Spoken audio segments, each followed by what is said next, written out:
Good morning, Raptor Freaks. Lexiot's here. It's Friday morning. The Raptors are playing the first game against the Miami Heat in Miami. 2 games to end the season, 2-game series. And yeah, we got to play tonight, and then we'll play Sunday afternoon. The season's over.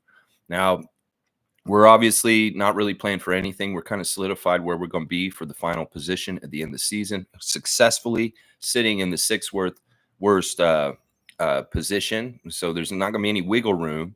The things that matter in these games are basically, throw that out there, are that Miami is trying to figure out their home court advantage, whether they'll have it in the play-in, basically. And that they're pretty much set up to play the Philadelphia 76ers. Now, there could be some wiggle room between the Sixers and the Pacers as far as who goes in and out. But I don't think Miami's going to come out of the play-in themselves. They're too far in.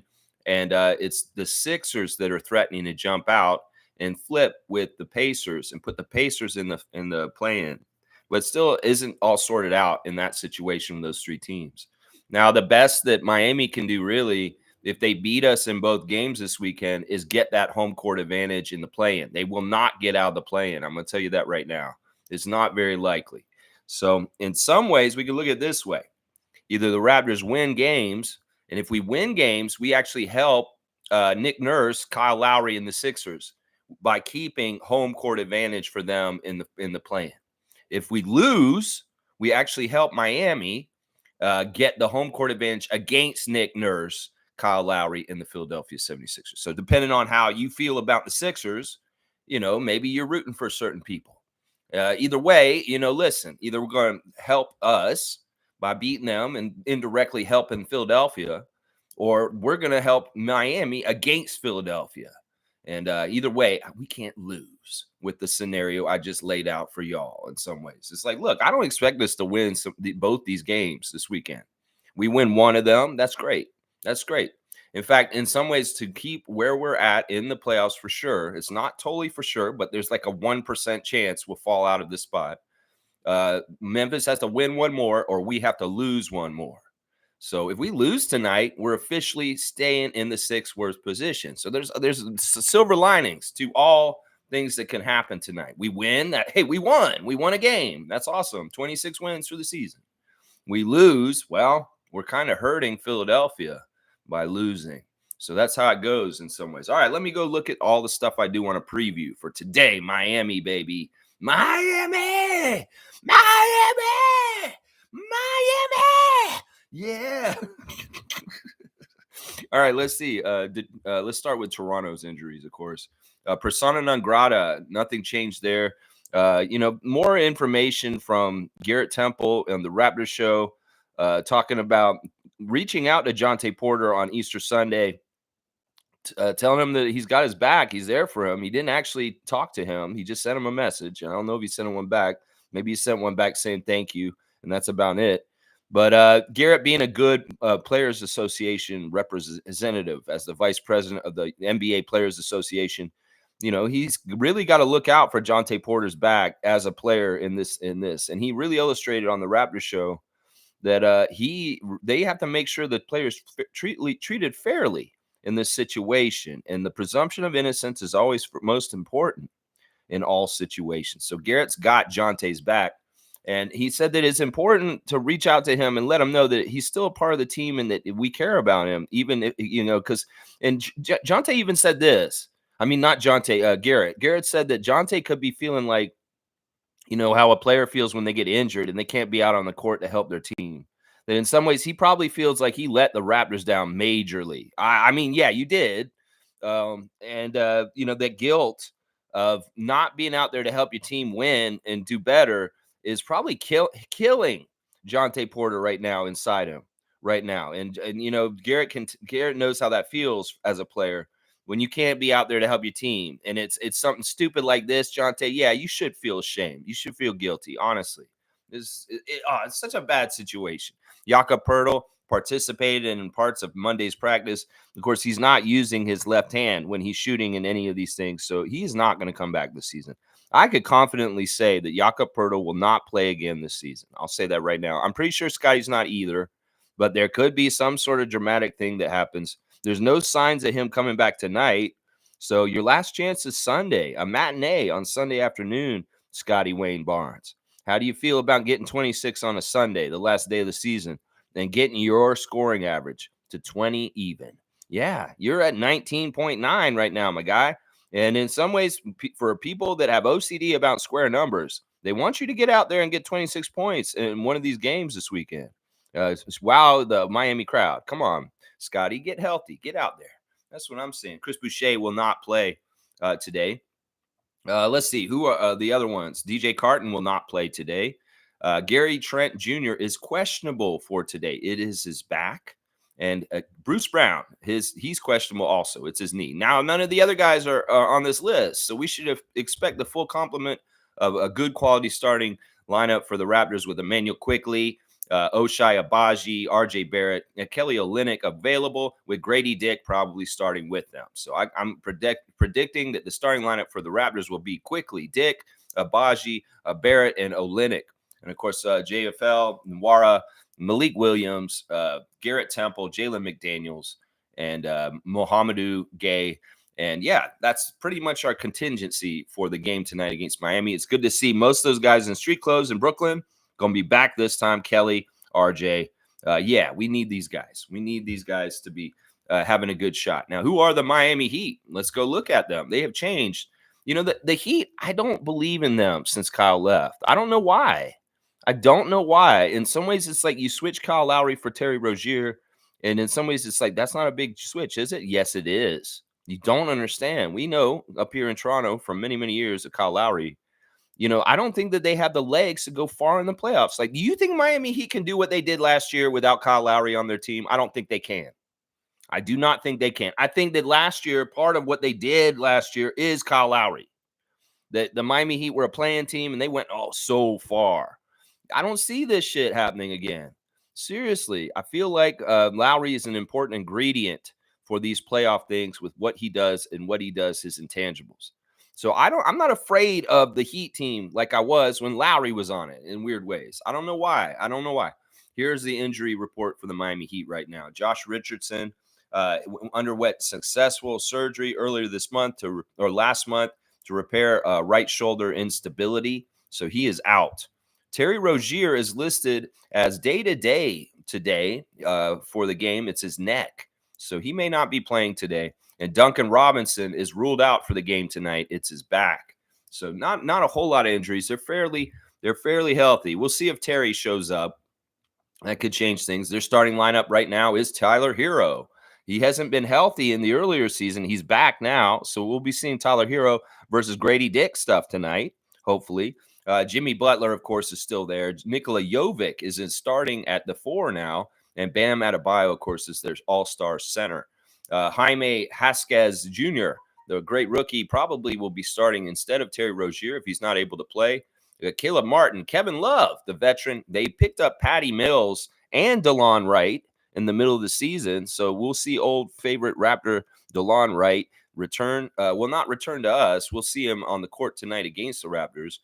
Patty Mills, of course, a great Australian player, has now been acquired by them to help them with vet stuff. Haywood Highsmith, Thomas Bryant, standout at Rico Runs last summer, an NBA champion with the Denver Nuggets last year.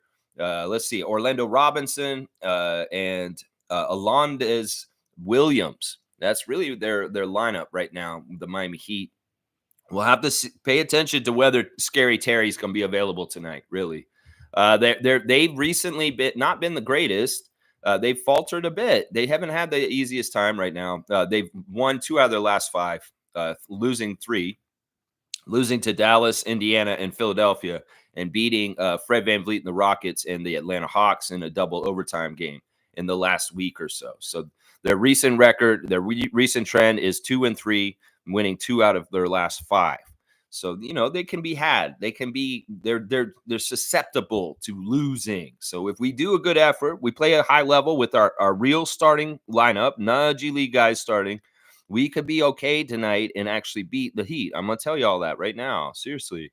We'll have to see how it goes. In some ways, it might be nice to just go ahead and lose to them tonight, and then we're ensconced in our position in the standings no matter what. And then try and win the last game of the season just for pride. and just for, because we can and trying to do that. Now, there's a lot of dumb stuff being said on the Raptors show once again yesterday with Garrett Temple. Will Lou is fascinated with alcohol. And Will Lou obviously likes to go out and party and drink himself. And he has a whole fucking dumb thing he's doing this week, whether it was the stupid shit he said to Marc Gasol earlier this week about drinking wine before he comes back to say hi to everybody. Well, Will Lou talking to Garrett Temple yesterday about there's a fantastic article out by Eric Koreen about a week with Garrett Temple. And in this article, he goes out with Kelly Olynyk and his wife to make candles in Yorkville.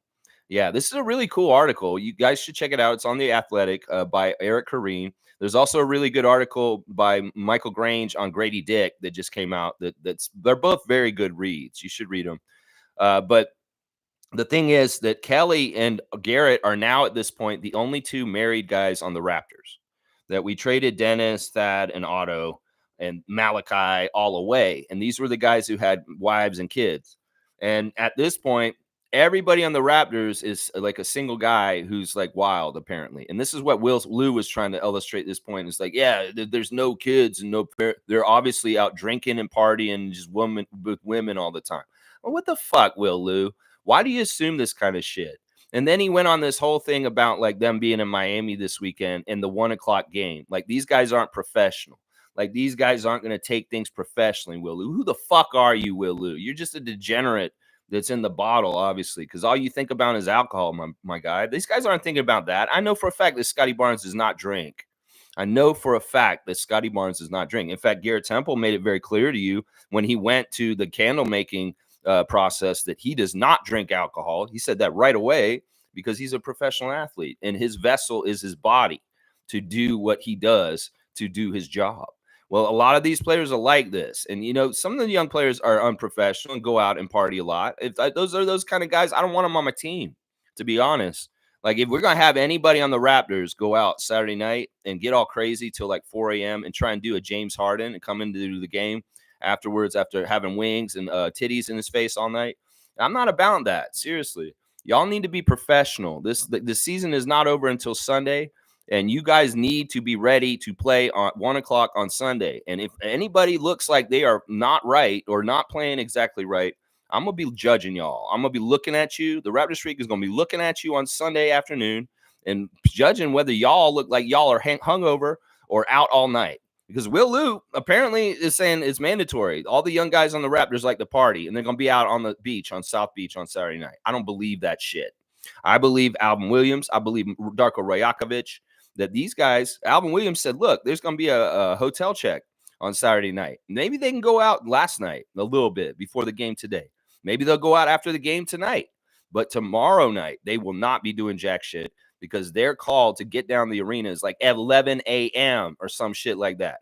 So I'm just saying, Will Lou, you can have the perception that our guys are just party guys and that's all that they like to do. And, Miami, this and that bullshit. And that is part of the reason why they made the schedule this way. You know that. I can understand this shit.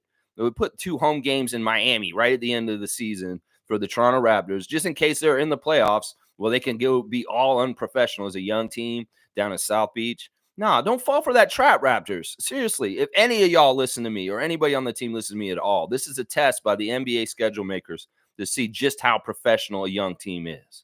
And honestly, listen, don't be the stereotype. You can be that stereotype a week after that. You could be at the night after. You could be at Sunday night. But don't do that shit Saturday. Seriously. Don't make Will Lou's unprofessional ass right with stupid ass jokes about partying and stupid shit. So fuck you, Will Lou, once again. You get my 2-finger salute twice this week for your stupid ass fucking over talking and over importance on party lifestyle. And your bullshit. Now, I'll just say that right now. Those are professional athletes. But I will say, if somebody like Jalen McDaniels looks a little not fresh on Sunday afternoon, yeah, I'm going to be wondering. I'm just got to say that. Yeah, all right, let's do the refs. The ref crew tonight is interesting. They do not favor the Raptors. Let's just put it that way. Josh Tiven is the crew chief, 14th year out of Norwich, Connecticut. His favorite TV show is Seinfeld. His favorite movie is Minority Report. He likes to listen to Dermot Kennedy. His favorite book is Firstborn. It's a novel written by his own father, Bruce Tiven. And it's probably about him Now conceited, Josh Tiven. You like the book by your dad that's about his firstborn, you. His meal is chicken parmesan with vodka sauce. His favorite app is Instagram. He'd most like to visit Hawaii. And he'd also like to play golf at Augusta National. You should go down there right now, Josh Tiven. Augusta National is starting right now. You should go play at it. Oh, wait, the season's going on. You can't be there in Miami at the same time. You can't be at Augusta National. Well, it's starting up. You get down there. You hear Matt Devlin start doing his golf voice on the Raptors broadcast. You know the Augusta National's coming. The Augusta National on Thursday at 4 p.m. Tee off at 4. You know, when he starts doing that golf voice, you know it's golf season. Matt Devlin goes into other modes. Let's just put it that way. I love his other modes. He has different voices for different promos and things like that. Ultimate professional chameleon of promos, Matt Devlin. We love you.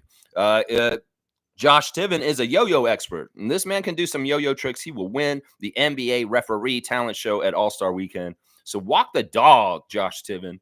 Walk the dog is what I'm saying. All right, let's see what his splits are real quick. He's the only ref that likes us today, guys. I like Josh Tiven, and he likes us. Now, our record this year has been bad. We won the first game with him this season, but then we've lost the last 3 games that he's refereed this season. So we're 1-3 over the season. Our record with Josh Tiven throughout his career and the Raptors' existence is 59% winning. And meanwhile, the Miami Heat win 53%. So 59-53, the split for the crew chief, Josh Tiven. He is the only one who is favoring us today. JB DeRosa is the second ref, 7th season out of Paducah, Kentucky. Say hi to Bryce Lawson from me, my guy. He is a Nepo ref. His dad refereed before him, Joe DeRosa. So JB, his favorite TV show is The Big Bang Theory with Sheldon. Bazinga!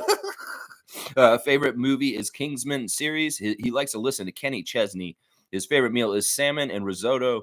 He must like to visit Joss Van Dyke in the British Virgin Islands. He wants to play golf at Pebble Beach. Well, maybe y'all could go to both. Go to Augusta and then go to Pebble Beach, DeRosa and Tiven. And his hidden talent is cooking. So JB DeRosa wants to be entered into the Iron Chef Hell's Kitchen referee cooking contest. There's a few of y'all already in this. So it'll be interesting to see who can make the best dish. And we'll get some celebrity judges. Maybe we'll get Serge Ibaka to be the judge of this contest. How hungry are you?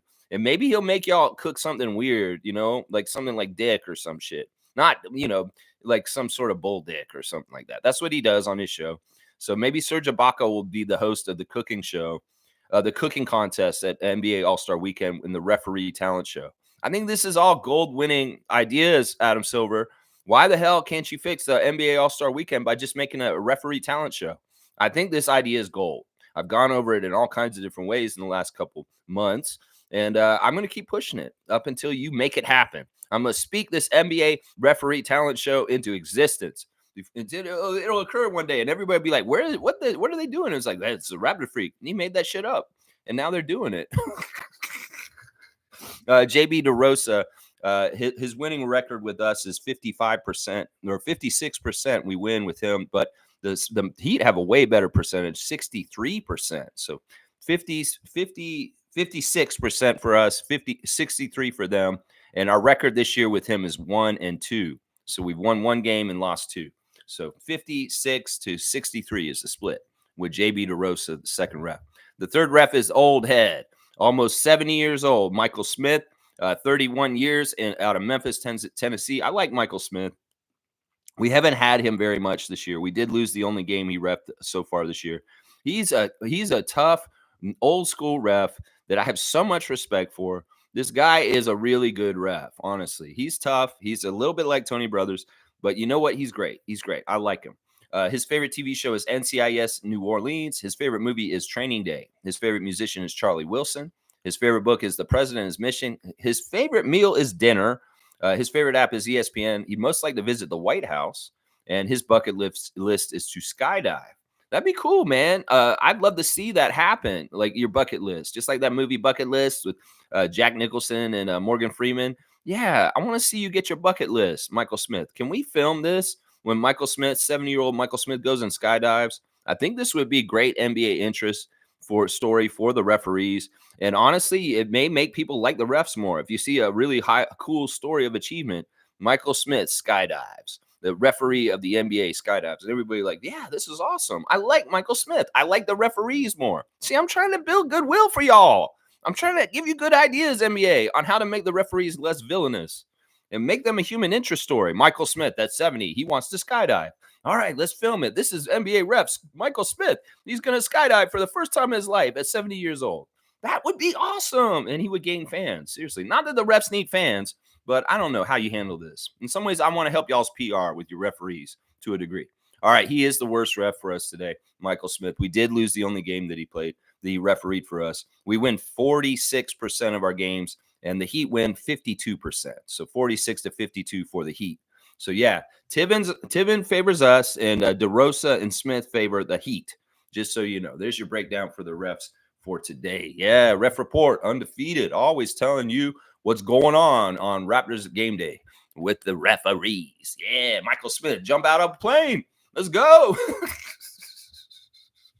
All right, we're got the chat going now. Good morning to Trevor J, the commissioner of fun, the commissioner of having good times on this channel, and the cosmic card of the box.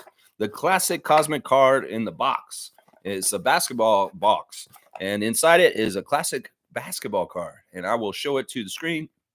And the first person who identifies the person on the card, full name, don't half-ass me, you will get 100 points added to your Raptor Freak score. So let's do this right now. I'm opening the box. I am withdrawing a card. Let me see what it is, and I will get ready to show it. Oh, this is fun. This is another fun one. We're getting a lot of fun ones lately. This is a fun one. This is a fun one. All right, let's see who can get this one first. As I said, first one to write it in, full name. Coming from the bottom, now we're here. Yeah, all right, here we go. Oh, that maybe, is that enough for you guys to get him? Let's see. Is that enough? Is that enough? Oh, you can't even tell. What jersey is that? Can you guys tell what jersey that is? I'm not even going to tell you what jersey that is.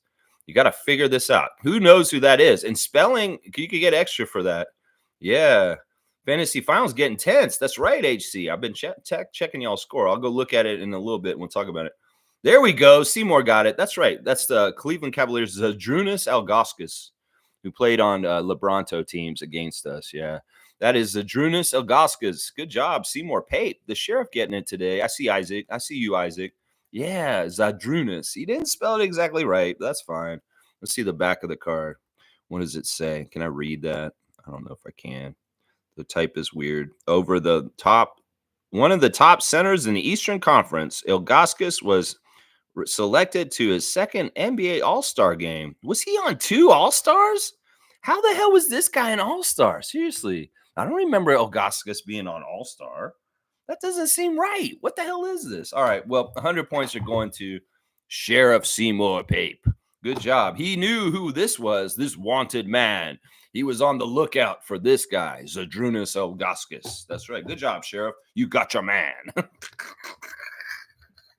All right. Trevor J saying, good morning, Raptors family. Happy Friday and game day. Let's get one more. Let's go. Yeah, let's get one more. Would we get 2 more? Nah, it's not likely we can beat Miami 2 games in a row. But if we get one of them, that'd be awesome. Seriously, most games that are back-to-back like this, one team should win and the other team should win, because the most odds for teams, it's like hopefully 50-50 or 60-40. And hopefully, you adjust after one game if you lose and you figure out how to do better and win the next game. I mean, I want this to happen. If we don't win tonight, I'd like to win on Sunday and end the season on a good note. In some ways, that may be what this is going to be like on Sunday. This is your whole season, Raptors. This is it. You want to play to win on the very last day of the season. So we'll have to see how things get handled. These guys can rest. There's no reason to bench people for either one of these games. These guys can rest in between the games, and they should be available for both. If I see a bunch of guys that are not playing on Sunday for whatever weird-ass reason that were playing that could have, I'll be like, yeah, what the fuck, South Beach? What the fuck? This is the Miami effect that I was worried about and talking about, this bullshit. So, yeah, I don't want to see no DMPs that are mysterious on Sunday. Y'all play the whole season out and get a W for the Raptors fans on Sunday, the last day of the season. That's what I'm saying right there. That's right. Trevor J saying the Knicks beat the Celtics last night. I heard. And I heard that old OG Anunoby had a big factor in it, helping out. Yeah, and the Celtics look really bad. They were really outscored really, really bad. It could very well be ending up that the Celtics may get a team like the Sixers in the first round. That would be awesome. If we could have Celtics versus Sixers right away in the first round of the NBA playoffs, oh, I would love that to have old Celtics versus Sixers in the first round. Some of you are going to have to go right away. And I'm all about that. So, yeah, let's see a Celtics Sixers first round matchup. I'm all about that. Oh, yeah, I am. Because either way, I'm going to win. Oh, yeah. The Celtics put out Big Dummy Embiid out and Butthole Face. Yeah. Or they put out the Celtics. That's even cool, too. You can't lose when it's that matchup in the first round and somebody's fan base getting disappointed in the first round exit. Yeah. Ooh, think about how that could be for either side. Yeah. Ooh, yeah. He's also saying Charles Barkley said the Lakers suck. Yeah, he said that for a few years now, and I wholeheartedly agree with Charles Barkley's assessment of the Los Angeles Lakers. Yeah, he said that for a while, that they suck and they shouldn't be put on TV. And the only reason why they get put on TV is because of LeBron.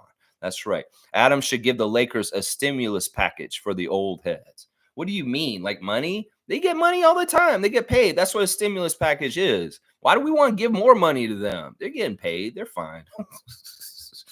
Tom Dick saying, good day, Raptor Street Lex. Let's go, Raptors. And look, is that a new Scotty icon with a little hat on? I haven't seen that Scotty icon before. Tommy tinkering around with our little Raptor heads. I see Javon Freeman Liberty there, and I see Scotty wearing the red hat from draft day. Very, very cool. All right, Trevor's got me to take a chest. He wants me to do a scout right away. All right, we'll go look at Jalen Tyson. Jalen Tyson. All right, who is this? Who is this? Trevor J bringing me a player to look at for a scout. This is the blind scout of the day by Lex. Jalen Tyson is a small forward from the Pac-12 conference. He is 21 years old, 6'7", 215 pounds. From Texas, I believe. He's born in Plano, Texas. But grew up in Texas. Okay, it doesn't even say he was born in Texas. It doesn't matter where he's born. It doesn't matter where you were born. All right, let me see. Jalen, what was Jalen Tyson? Tyson. All right, let me see a highlight real quick of this kid. How many? That's too long. That's too long. I don't want 10-minute clips. This is a 3-minute clip. Yeah, this one's good. Take Jalen Tyson, California. All right, let's see. Where is this guy? Where is this guy? Is this back to the basket? Okay, he does a little flip move and comes around. Okay, that probably won't work in the NBA. All right, there's a little shot on the elbow. That's not bad. The guy had length. He didn't come and guard him correctly, though. All right, there's a nice little move. He went down the lane and kind of shot it up. Here he is doing the same kind of move. So he's a slasher, scorer. He likes to put the ball on the floor and drive. Okay, there's his 3-point shot. It's not the best mechanically. It's kind of weird. He's got a weird shot because he's kind of chucking it. He's got a chucker shot. It's kind of not good. His shot form is not fundamentally that great, honestly, in some weird ways. Yeah, he flicks it. He's a wrist flicker. That's what it is. Okay, he got the steal and he got a breakaway one-handed dunk. Yeah, he's got a weird flip shot. Flick shot. I'm not the biggest on those flip shotters. In some way, okay, there's a offensive rebound putback where he went and got it with timing and dunked it back. That's pretty good. Yeah, I don't know. Where's this guy projected in the draft? He's definitely not somebody we're gonna get in the top 10, and I don't even know if we would get him in the mid round either. I would say maybe that first pick in the second round, but honestly, I don't know. This guy doesn't impress me in some ways. Jalen Tyson, California. Yeah, I don't know. There's nothing that special about what I'm seeing here. In some ways, once again, we can't really gauge some stuff because the defense is so much not as good in college as it is in NBA. The athleticism and talent of most of the players in college games is just nowhere near what it is in the NBA. And a lot of stuff that guys do in the college game just does not translate. And in some ways, I feel like this guy's game in some ways won't translate. Although I was wrong about Grady last year. I said Grady's game wouldn't translate to the NBA, but it's very much happening right now. I don't know, man. He's not wowing me. There's been other guys that have more height and it's kind of similar body frames, and I like them better for skills. So I'm not big on this guy, Trevor, but thanks for bringing him to me. James is saying 2 more games left. Looking forward to next season. We will be much better with a healthy roster and draft picks. Yeah, some people think that the coach has been a fail this year. In fact, I got into it with Iceman like Gervin. He's on Raptors tonight in the comments section, and I was kind of trying to explain to him like why Darko's a good coach because he's on a campaign to get him fired. He's in the comments saying stupid shit like this coach is horrible. I don't understand why we got this coach. He has no pro coaches next to him that did it before. He has no experience. He really, in some ways, I don't really think I think Iceman like Gervin knows basketball in certain ways, but I don't think he's being fair to Darko and his experience he already has. He's trying to say, oh, because he didn't have any NBA head coaching experience. Well, you got to fucking start somewhere, Iceman like Gervin. Seriously. And then he's trying to say, oh, there's no former NBA players on the staff, and I don't like that. Well, that doesn't matter. They've got Mike Batiste. They got Andrew Jones. These guys are former players, and they're good, and they're big. Mike Batiste is a legend in Greece, and he is a good player. Trust me. And just because you don't know about him over on this continent doesn't mean that we don't have professional players on our coaching staff that are coaching our guys right now. It's stupid. Honestly, I've been supremely impressed with Darko Rajakovic's coaching staff and the job they've done this year. And I try to give him counterpoints, and at the end, Iceman Lagerby say, well, if you say so, all right, yeah, give him a fair shake and understand that the ship was taken on water all season long, and he kept it afloat and going in the right direction. And that's not easy to do. So give him more credit, Iceman like Gervin, being so picky on him. Come on now. Yeah. Tom Duke saying, heck yeah, James. Heck yeah. Heck yeah. All right, let's see. Cowboy saying, good morning, Lex and Raptor Freaks. Dap, it's game day. Let's go. Raptors put up a good fight. Yeah, let's play competitively. Let's try and win. Started up right outside my window. Yeah, the daily siren. Yeah, hit the siren. Let's go get them. Woo! Yeah, put up a good fight. Don't look stupid. Like, try and win the game. Play good effort. Do a lot of what you've already been doing the last couple games. Start off really well and get the jump on them. Maybe we can be like 40-13 by the end of the first quarter. I would love that. I would love to see our regular occurrence of the Raptors jumping out all over the team we're playing in the first quarter and just getting a huge lead already. RJ and IQ are quick starters. And let's get a quick start to the game and get some buckets in there quick and stop them. Play really high-level defense right from the bat. Boom, get a good lead, and hopefully try and hold them down the whole game. Yeah, keep a lead the whole game. Keep that layer of maple syrup just nice and good, 10 points at least. And, yeah, you can cruise to a win against the Miami Heat. That's the way you do it. Jump out all over them like you have in recent games, but maintain it. And in some ways, Darko needs to balance the rotation correctly so that we're not having any crazy stagnation because a second unit came out and they're failing at putting the ball through the hoop. So, yeah, we need to balance the two teams. And honestly, I feel more comfortable if you have either IQ or RJ on the court at all times, Darko. I would say that right now.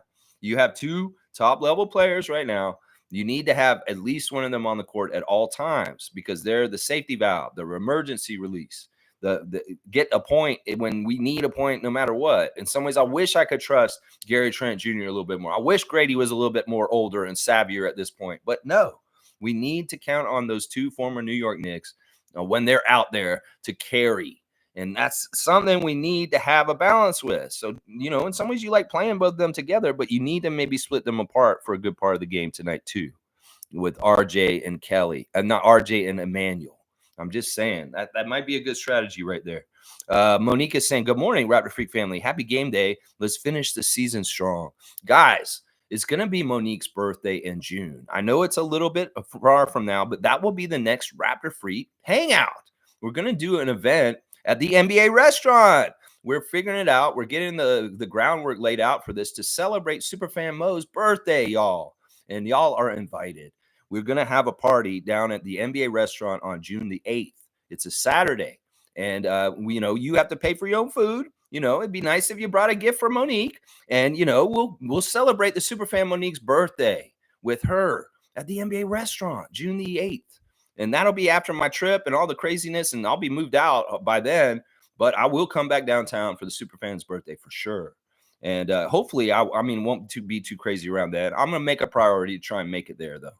So yeah, we're gonna make this an event. So circle your calendars now. June the 8th, NBA restaurant. We'll get the specific time nailed down and the specific details of the whole event.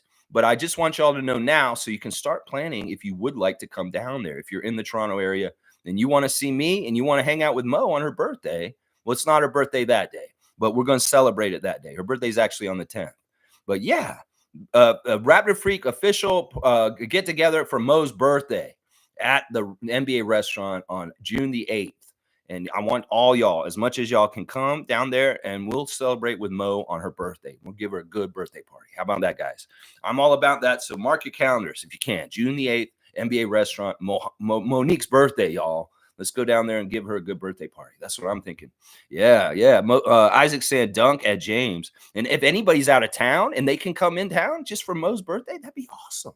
NBA restaurant. What's not to like? And Monique and the super fan, Monique and the Raptor Freak. What is not to like? Come on down and see us. Seriously. That's right. Dunk for James. Yeah. All right. We'll give James a dunk. Dunk for James. Where is James? James on the list. Here we go. James has got, I really need to alphabetize this again. James has got eight dunks for James. Good stuff, man. James has been coming on strong recently. There you go. Cowboys saying Raptors will be stacking wins next year. Like there's no tomorrow. Let's grow. Yes, Bradley. I believe in that. I like that. Cowboys saying let's go, Darko. Let's go, MVC, most valuable coach. Next year is going to be fire. You know what, Cowboy? I don't often just give you a straight up dunk, but I like that you said MVC. So I'm going to give you a dunk, my guy. You're always so benevolent to everybody else. You're at 48, my dude. You are Eddie Murphy, Nick Nolte. Y'all be cool. That's right. Let's keep going. Monique is saying, great article on Garrett Temple at The Athletic. Check it out by Eric Kareen in the Facebook chat. Yeah, this article is fantastic. He talks about how he met his wife, like how he ended up marrying Miss USA. It's very interesting. And he talks about his relationship with Kyle Lowry. And he says he's going to be sticking around in Toronto after the season because Garrett II is in preschool, Montessori school here in Toronto. And they're going to have the family will still be in here in town in the summer. Now, his future with the Raptors is ambiguous. But it's not even that it's ambiguous with the Raptors. It's ambiguous about whether he's going to continue to play in the NBA after the season. Now, he said this. He feels real good. In fact, he's healthy. He can get up and down the court. And the only thing that'll make his decision contingent on is whether he can still play defense at the NBA level. So if he feels like he can still play, his body still can do a level acceptable for defense in NBA, he will continue to play. Of course, he knows that's not up to him. In some ways, he has to hope he gets an offer, and he doesn't know who it is. In some ways, he got a little emotional during the Raptors show when they were talking to him about this. Because in some ways, you know, it could be that these are the last couple games for him in his NBA career that are coming up. And, you know, he did say in the Raptors show yesterday that he probably will get to play a lot on Sunday. We'll have to see. I hate if that's true. I'd like to see our best foot forward on the last game of the season. Seriously. I want to see these guys show up. Don't do a party night on Saturday night. In fact, anybody who doesn't play on Sunday, I might be silent judging you, or maybe not even silently, very openly on this stream. We'll have to see. I want to see how this shakes out because in some ways I've been sold a professional team is now being very professional. And this weekend is a pitfall of folly that being in a whole weekend in Miami. So we'll see how professional people are around 1 p.m. on Sunday. And the Raptors Streak is going to be paying attention. In some ways, I may be looking at y'all to see how professional y'all are and whether y'all should be on our team next year. That's right. So be wise here. And if Garrett's playing too much minutes on Sunday because everybody's hungover and drunk or whatever bullshit, yeah, I'm going to be mad about that. But in some ways, we got to find out what's going to happen. And Garrett, I hope you do play for the Raptors next year. If it's some sort of veteran minimum and you can just still be around, that'd be awesome because he is a really, really good bonus to your team, honestly. I mean, you can read the article by Eric Kareen and you'll see what kind of guy he is. He's amazing. Like he said, he's so good. He's so talented. It's like Kyle Lowry said, this guy can do whatever he wants. He is a jack of all trades. And he, in some ways, he said it himself. It's like, I don't have any idea what I'm going to do after I'm done. In fact, this year, watching Darko coach in his first year, it made me realize maybe I should be a coach. Like he didn't really think about being a coach until this year And watching Darko in his first year and how things went down and stuff, he's kind of like, you know what? I kind of want to be a coach too. But then again, he's like brilliant on broadcast too. Like he could totally do color commentary for a broadcast in the NBA. And he'd be absolutely. And then again, he's taking the LSAT and he could go become a lawyer and do all this other stuff. He has so many different paths. And in some ways, he said that in some ways, this is like nerve wracking because I have so many choices. It's really difficult for me to figure out which one I want to do. And he doesn't want to make the wrong decision. In some ways, when you have a lot of great choices, you're at those forks in the road, you're like, which one do I do? In some ways, I say, and this is what they told him, the old heads, they all told him, they said, hold on to your NBA career as long as you can. Keep playing the NBA as long as you can, because once it's gone, you're going to miss it. And continue to be in the NBA as long as your body will permit you. So he's probably going by those rules. We'll see if he still can play defense at the NBA level. And well, hopefully we can bring him back. I think beside Bobby valued him. I think that he was extremely valuable for this crazy ass season that we had this year. Extremely valuable. So yeah, read the article by Eric Koreen, A Week in the Life of Garrett Temple. And also watch the Raptors show yesterday with Garrett Temple, the last appearance of him on the Raptors show. And in fact, Blake Murphy and Will Lou acting like this may be the last time you're ever on with us. And they're kind of a little insensitive. But he said if he does come back to Toronto and he is on the Raptors next year, Blake Murphy said, we'll run it back with you. Well, of course. Yeah, this has been gold content for y'all, having Garrett Temple on there as an interview. Same thing with Dennis Schroeder from before. So yeah, good content from some of the journalists around the Raptors actually writing articles that are worthwhile. Interest piece about the players, about their lives, and not just bullshit rumors and dumbass shit that they write all the time otherwise. Yeah, I like the interest piece. When we have so many players turnover in our roster, there's new stories to be told by Eric Koreen and Michael Grange. We've got new players coming in. Well, he's got to tell us the legend of Grady Dick and why he is the way he is as the youngest kid in the Dick family who got lost all the time to his older siblings and just learned losing and never gave up. So what's going on with this team this year with all the losing? Well, Grady's used to this because he got beat down by his older siblings his whole life. And then one day he rose up, he drank milk, and he got bigger and stronger than them. And he started beating their ass. Well, I can see that this is the same story that's going to happen with Grady in his NBA career. That in some ways he's going to take the lumps and take the L's now, like we did recently. But at some point, he's going to be like, yeah, I'm not losing anymore. I'm older, bigger, stronger, and wiser in the NBA. And I could see this pattern very much working out this way. The Grange article is very interesting because he goes over the whole first half of the season where everything was in disarray and everything, like people were murmuring, like me on this channel, is Grady Dick a bust? And this pick looks really bad right around December, right? Yeah. Yeah, we see the things he's doing on 905, and we see like, he's like not doing well on 905. And Grange does a really good job illustrating the ecosystem of the G League and how it is not helpful to sometimes the lottery picks. Because like I said earlier this season, and this is when this was happening, I was saying Grady's getting froze out by those G League guys because in some ways they have an axe to grind about not being in the league. And in some ways he's a golden boy and he's a lottery pick. He's got his ticket to the big show and they all want that ticket. So why the hell would they want to help him? Why the hell would they set him up with threes? You know, and then also in Grange goes over very explicitly in the article about how in his first G League assignment, he was matched up with NBA veteran Hamidou Diallo and how he is a very tough matchup for Grady. He made him look bad right away. So in some ways, it's true. The G League can be dangerous and treacherous for a lottery pick like Grady Dick because he's got his ticket punch and everybody else is jealous of him. His teammates may be jealous of him. And the other guys on the other side, they want to prove something that this guy who's in the NBA, he needs to get his ass beat by me. That's part of the reason why he did better on the Raptors than he did in the G League, because his teammates on the Raptors are actually looking out for him. And in some ways, that speaks a lot to the model of the G League not totally being a farm system in the right way, because in some ways, the players that are down there are selfish and they're only thinking about themselves. Honestly. And I mean, I get it. They're in a bad position. In some ways, they're trying to break in and bust through. I get it. Great articles by both authors, Grange and Koreen, this week. I applaud you guys. Seriously, you did good stuff. And those are nice long reads and very insightful and all kinds of little details you find out and stuff like that. Tom's saying, I wonder if the Heat actually try to get the 8th spot. Good positioning, get rolling into the playoffs. Let's beat them. Yeah, I don't know how likely that is. It's more likely the Sixers will flip out because it's like, all right, let me look at it, Tommy. I'll break it down right looking at it, because it really is about how many wins you have. Right now, the Indiana Pacers have 46 wins, along with the Magic. They're both in trouble. Now, the Sixers have 45 wins. There's 2 games left for all these teams. Now, the thing is the Heat have 44 wins. So the Heat, to get out of the play-in, it's not really possible, because if they get 46 wins, they're going to end up being in they're going to be tied with one of those other teams, and it's not likely they have the tiebreaker against both those teams. So the best that the Heat can finish at this point is 7th. So they're probably going to just stay in the 8th spot where they are right now. But the thing is, they're playing for home court in their playing game is basically it. Now, Philadelphia has 45 wins. They have 44. If Miami wins both their games and Philadelphia only wins one of their games, they'll be tied at the end of the season. So then it'll go down to tiebreaker.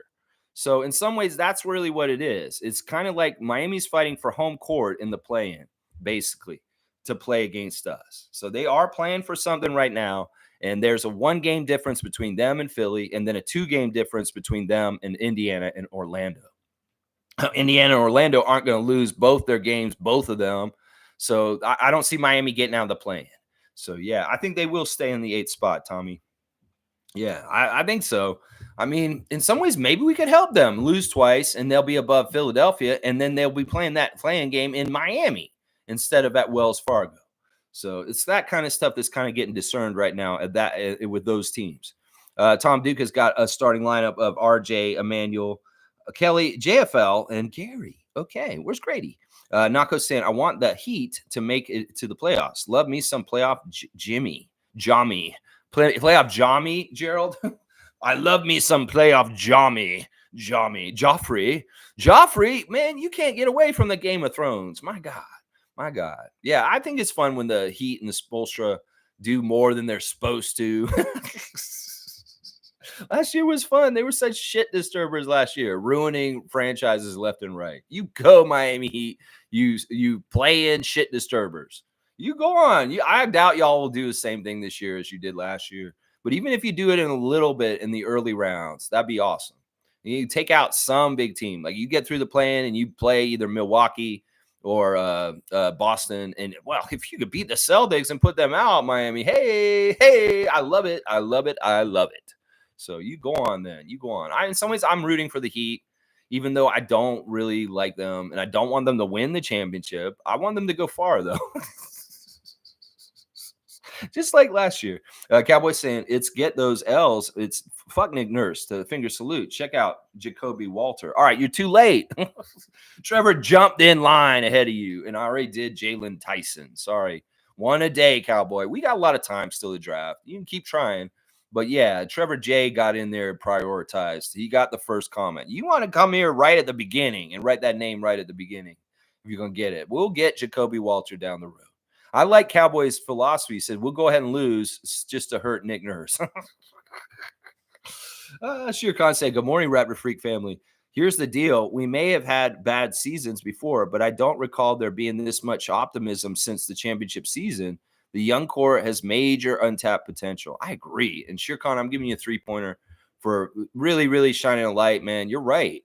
That was something I was trying to explain to Iceman like Gervin. I was telling him, man, do you not understand that our team is in better shape at this point than it was at the beginning of the season? He's like, if you say so. I'm like, you don't see the vibes. I feel like Iceman like Gervin ain't feeling the vibes. He doesn't understand. He doesn't see what's going on here. I really don't think he does understand. Iceman, come back and watch me. Seriously, you're still like 3rd in the Raptor Freak trivia, my guy. I need to teach this guy some more. Seriously, it's crazy. Cowboy saying, alley-oop to Shir Khan. You know it. Yeah, he's at 22. Malachi Flynn's original number. John Sally's number for the Bad Boys, 22. Chris is here. Good to see MSJ. I hope we get a good 4th quarter is about all. Like the last game. Maybe steal one. Yeah, I want to get at least one of these Miami games. I don't want to lose both of them. We don't want to go out on a 4-game losing streak. Let's have it win on a good note. Let's win on a good note. We'll get one win. In some ways, tell the fans this is our championship. We're going to make this Miami game today the championship, y'all, for us, for our season. And we're going to try and win and get that W, that one last W. Do it for the fans, Raptors. So be professionals in South Beach this weekend. and show up correctly on Sunday or tonight, win it. I'd like y'all to end the season on a good note on Sunday and win the game so we have a good taste in our mouth going out for the summer. Just do it, please, Darko. I know you want to win. Let's hope that these players want to win too. Don't fuck around, guys. Don't fuck around this weekend. Yeah. Monique saying Shaq also spoke on Jonte. What did he say? I don't know. I don't know what he said. I didn't see it. Let's see. Shirkan saying our position as 6th worst record is set, even if we win 2 and Memphis loses 2, since Memphis has the tiebreaker. See, I was wondering about that. They did beat us this year, so they do have the tiebreaker. I'm hoping we get lucky and get one of the top 4 picks in the lottery, but okay, even if we convey. Yeah, Shirkan's ready for all results and situations outcomes. And I'm with him. And seriously, I'm going to game it either way. Obviously, if we keep the pick, that's easy to spin and say, yeah, we're keeping the pick. We're in the top. We're in the lottery. But if we don't, in some ways, yeah, that's a weak draft.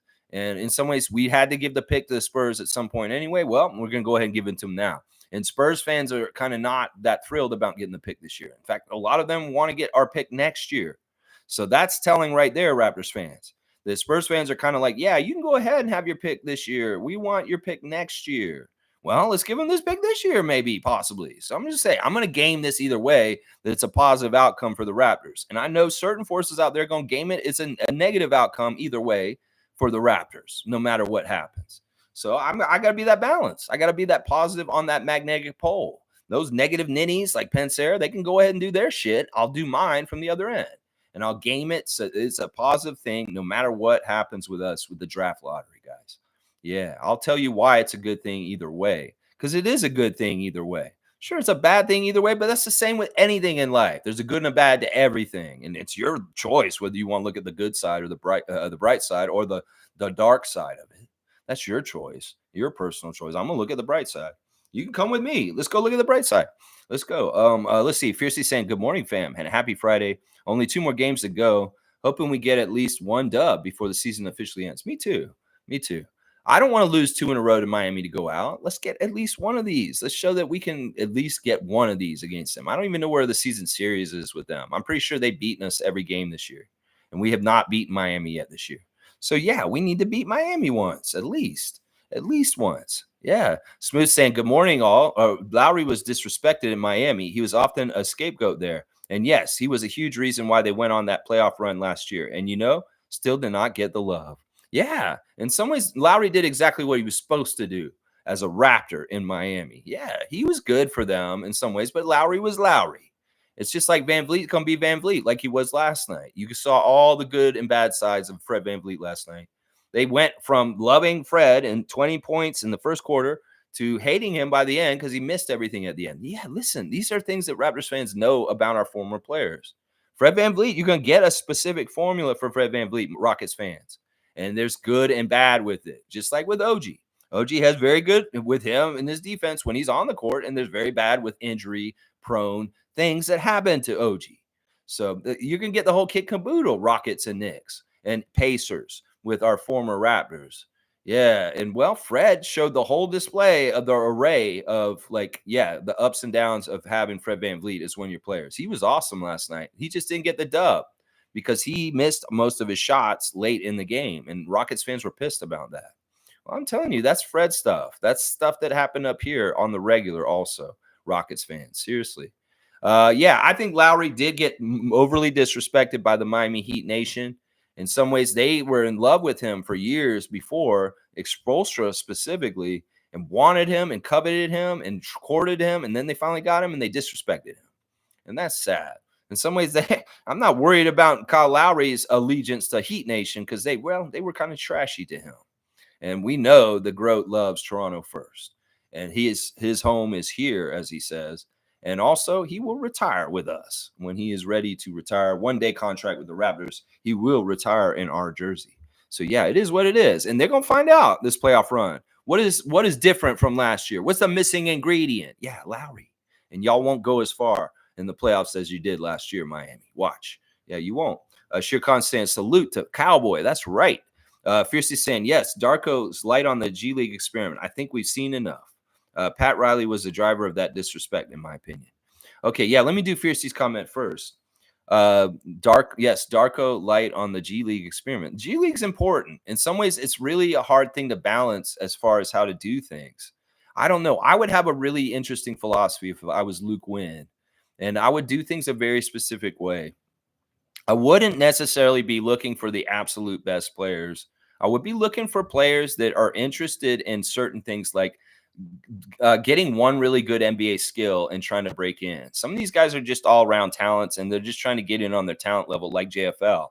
I'd look for specialty players, players that like have a niche, like they're a shot blocker or they're a really, really good rebounder and they really do that. I would get those kind of specialty skill players and build my team and the 905 with that, with role players. I wouldn't get a whole bunch of ballers like Kobe Simmons, JFL, and all these guys. I would get guys that have roles that are useful, that aren't good enough to be in the league yet. But you see, like that guy is a really good at this one thing. And then you kind of have these pieces in your G League farm system to maybe call up. Like in some cases, there's injuries on the Raptors and there's a certain deficiency on the court, like maybe rebounding. You get, well, this guy down here is where he's the specialty rebounder guy for the 905. We'll bring him up. And boom, all of a sudden you're getting a specialty band-aid to what you need on your upper squad. In some ways, you don't get well-rounded baller guys like JFL and Kobe. You get guys that have niche tricks, and maybe they puzzle pieces that fit together on that level in some ways. I don't know. Maybe these kind of players don't exist in G League. I feel like there are. I feel like there's some. We don't ever build big on that lineup. It's weird. Like we never get any centers there either. That kind of bugs me to a degree. I think we could use the G League a lot better. Seriously, it's not an experiment. It's here to stay. And it is something that we need to use better more and more as the years go on. And I believe that we did better with it this year than we did the year before. And so there's some improvement this year with using our G League better than the last year of Nick Nurse, who he didn't fucking use it at all right. Smooth saying Pat Riley was a driver of that disrespect. Yeah, because he told him he needed to lose weight and become this. No, I don't think Pat Riley was the driver. It's just the general Miami trolls. You know, they love Goran Dragic, and they, in some ways, they weren't happy that Goran's number was on Kyle. In some ways, they would pick Dragic over Lowry. Like if they had to choose, like the history of Miami Heat, they all love Dragic way more than they love Lowry. Let's just put it that way. And also, from growing up in Florida, going to Florida State University, and being around Miami Heat fans at university, they're assholes. They're absolutely cocky ass motherfuckers. You know, there's a real problem in Tallahassee at Florida State with South Florida kids coming up and running ramshot all over Tallahassee like crazy party kids, privileged kids that just don't give a shit about anything. They're the worst, honestly. And they're uber cocky. So cocky and annoying. Trust me, I do not like Miami Heat Nation because overall there are a lot of trolls, privileged little shitheads. And that's just what I say about that.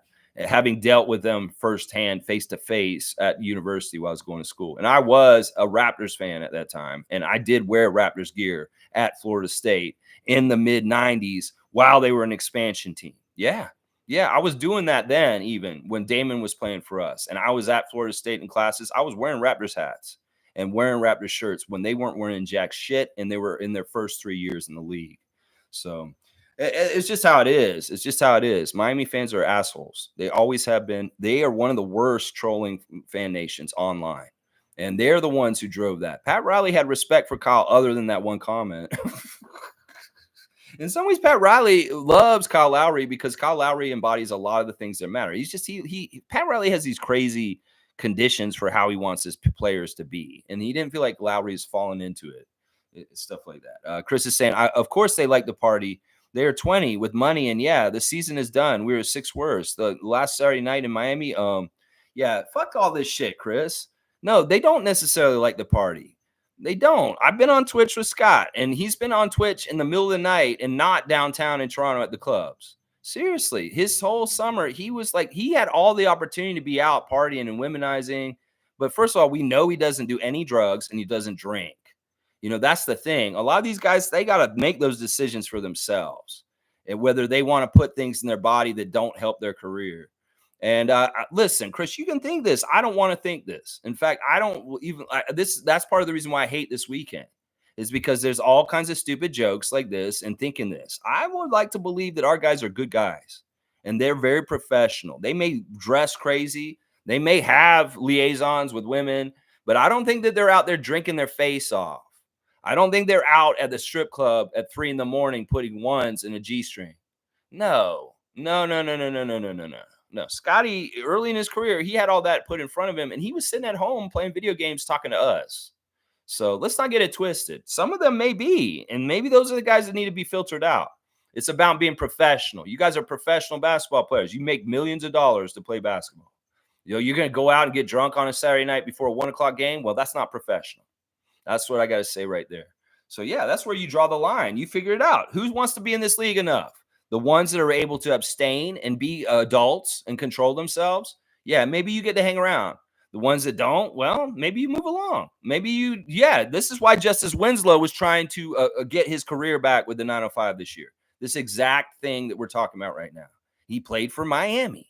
He fell into the den of partying too much, staying out all night, drinking his face off, womanizing, and, well, he almost got bounced out of the league, and he's just trying to hold on by his bare tips, the rope to stay in the NBA by being on the 905 in the G League right now. That's what I'm saying. Justice Winslow is a good cautionary tale for any of the young Raptors this weekend that want to get loose and too crazy on Saturday night. Chris, you can go ahead and think that. I have a better idea and respect for my team that they are professionals and they will conduct themselves in a professional way this weekend. And maybe that the standard is set by the coach, and the coach, he is respected. And they says, listen, you guys just celebrate all you want on Sunday night, but you will not do jack shit Thursday, Friday, or Saturday night while we're in Miami. It could very well be on the download. That is what is being said. Curfew at 9 or whatever. They say you got to be in bed at 10, and you ain't going to be out there at those clubs on South Beach. I'm telling you, the NBA scheduled this shit at the whole season for this kind of effect to happen to us right at the end of the season. In some ways, they know Scotty's hometown is Palm Beach, and it's right down there near all that stuff. So, yeah, I don't want to believe this, Chris. You go ahead and believe it. If we see evidence of it on Sunday, I'll be paying attention. Oh, yeah, I'm going to be paying attention to this. The DMPs, the slower, sluggish players that are playing. Yeah, I'll be paying attention to this shit. Yeah. And in some ways, I might be deciding on the Raptor Freak's opinion on who should be coming back next year from it. That's right. That's right. All right, let's do the Instagram stories on that note. We'll start with Mr. New York City. He's quoting James 1. Blessed is the one who endures trials, because when he has stood the test, he will receive the crown of life that God has promised to those who love him. I love that. Marquise is way more positive right now. He's a little bit of fire and brimstone a couple months ago when he got waived, but now he's seeing the positive light. He's seeing that his path is still there in front of him. You know, in some ways, the wave was sad, and he didn't like it. But in some ways, he understands this is just a business, and his path is still there. He is not out of it. He can come back and still do his dream. And you will get that, Marquise. I believe in you. I believe in you way more than I believe in Freeman Liberty. Let me just say that. Here he is on the street in New York, shooting some shots on his Instagram stories. I love it. IAMS, Mr. New York City, Marquise Noel. And there's a picture of him with some friends, and he's the shortest one in the picture. And that's right. That's the guy who's the closest to getting the NBA. None of those other guys are going to get in the NBA, and they're all taller than Marquise. That's right. That's right. Mohamedou had a really fun day yesterday in Miami, guys. He went to a car dealership, and they had all kinds of crazy badass cars, like Lamborghinis, Ferraris, and stuff. That's the thing about Mogi. He is a big, huge car guy. He loves cars. Like, even here in Toronto, he's going and checking out cars all the time, going out to dealerships. I'm sure he talks to Nav Bhatia about cars and stuff. But yeah, he was looking at some nice cars yesterday in Miami at this one little collector's dealership thing. And yeah, he was looking at them cars. Mohamedou Gay is a big car enthusiast. Gary Trent Jr. and Grady Dick putting on blast the Gillette stuff still from their camp event with the kids, and Team Smooth and Team Styled. Good stuff, Gary. Good stuff all around. You see you guys coaching them and getting involved with them. And then there's even an ad with him getting his mustache and beard trimmed up just a little bit there. Gillette ad with Gary Trent Jr. getting a cut. Miami, Florida. IQ has touched down in the jet, and we see him coming out of the plane at Miami for the last road trip of the game, road trip of the season. 2 games against Miami this weekend, tonight and Sunday. There's Emmanuel coming out of the hotel in Brooklyn before the game the other night in his fit. There's the game the other night with quickly hitting a clutch shot in the last minute of the game to put us up over the Nets by 1 with the 3.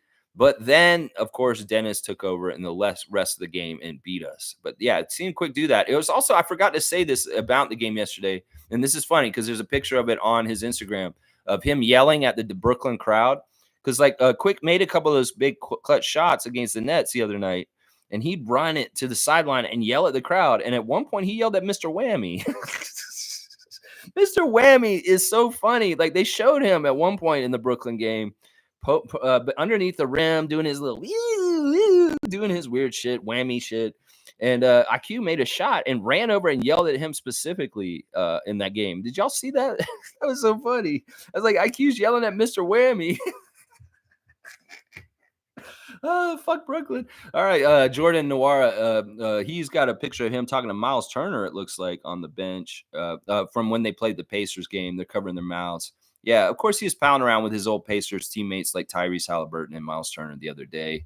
Dennis has got pictures of him he had German fans at the Brooklyn game the other night against us. He says he had a bunch of German community in Brooklyn supporting him at the Raptors game. Yeah, and there he is with his 28 black once again. Oh, we got Race Mode Daily. He's filming something here. I see him in the Instagram stories. He's searching for a production assistant, guys. He needs somebody who knows how to light and run a camera and media manage, provide camera and lights as well. That's Edmund, Race Mode Daily, our guy here. He's looking for somebody who'll pay $250. Wow. Searching for a production assistant. So there you go, guys. $250 for 14 days of work, $250 a day. This sounds like a good job. So get in touch with Race Mode Daily if you're interested in production assistant. Yeah, Scotty has got some of the highlights from the Brooklyn game on his Instagram stories. He's got JFL's dunk and transition, the one where he got up over the rim. That was nice. He's also got his dogs on blast. Apparently it was pet day or some shit, and they were putting Scotty on the Raptors admin page with his dogs, Cardi and Cece. And they're so pretty. Cece's getting big very quickly. Like Cece was just a little puppy just a few months ago and already looking almost the same size as Cardi. And it looks like the two dogs really get along well. Like sometimes you got to worry if you get a new dog, the old dog may resent the new dog. But I think that Cardi's very accepting of Cece. And I think that they're getting along super great. Every picture I see them together, they're always like up next to each other, like they have a proximity and a closeness. And I love that. That's probably really good for Scott, that they're not fighting and causing all kinds of stupid shit, that they're actually get along really, really well. And they're so cute, Cardi and Cece. That was their day yesterday. And Scotty was all about putting them on blast. There's like all these Instagram pictures of them with their tongues wagging out in the car. And then there's Scotty showing up in Miami, big mood, and it looks like he is maybe. Now, see, Scotty may not play. If Scotty wants to go party this weekend, I mean, he doesn't really party. Let's just put it that way. I'm going to say that because he doesn't really party. He doesn't drink or nothing. So, but he's probably just excited to be in Florida just because, he's going to be around his family and, get to see his mom and stuff like that. So, that kind of stuff's going on with him. I think that's it for the Instagram stories. We'll end it with Scotty's dogs and being in Miami. Yeah, good stuff. Good stuff there. All right, let's keep going. Fiercely saying Precious is an ambassador for a wine, but never would think that he has an alcohol problem. Will Lou is weird. If he has intel on what goes on behind the scenes, he's the one who lacks professionalism. Shut your mouth. Yeah, I think this is just the joke in general about NBA players in South Beach. I don't want to think like once again, maybe I'm like a parent. My kid would never go and get drunk at those parties.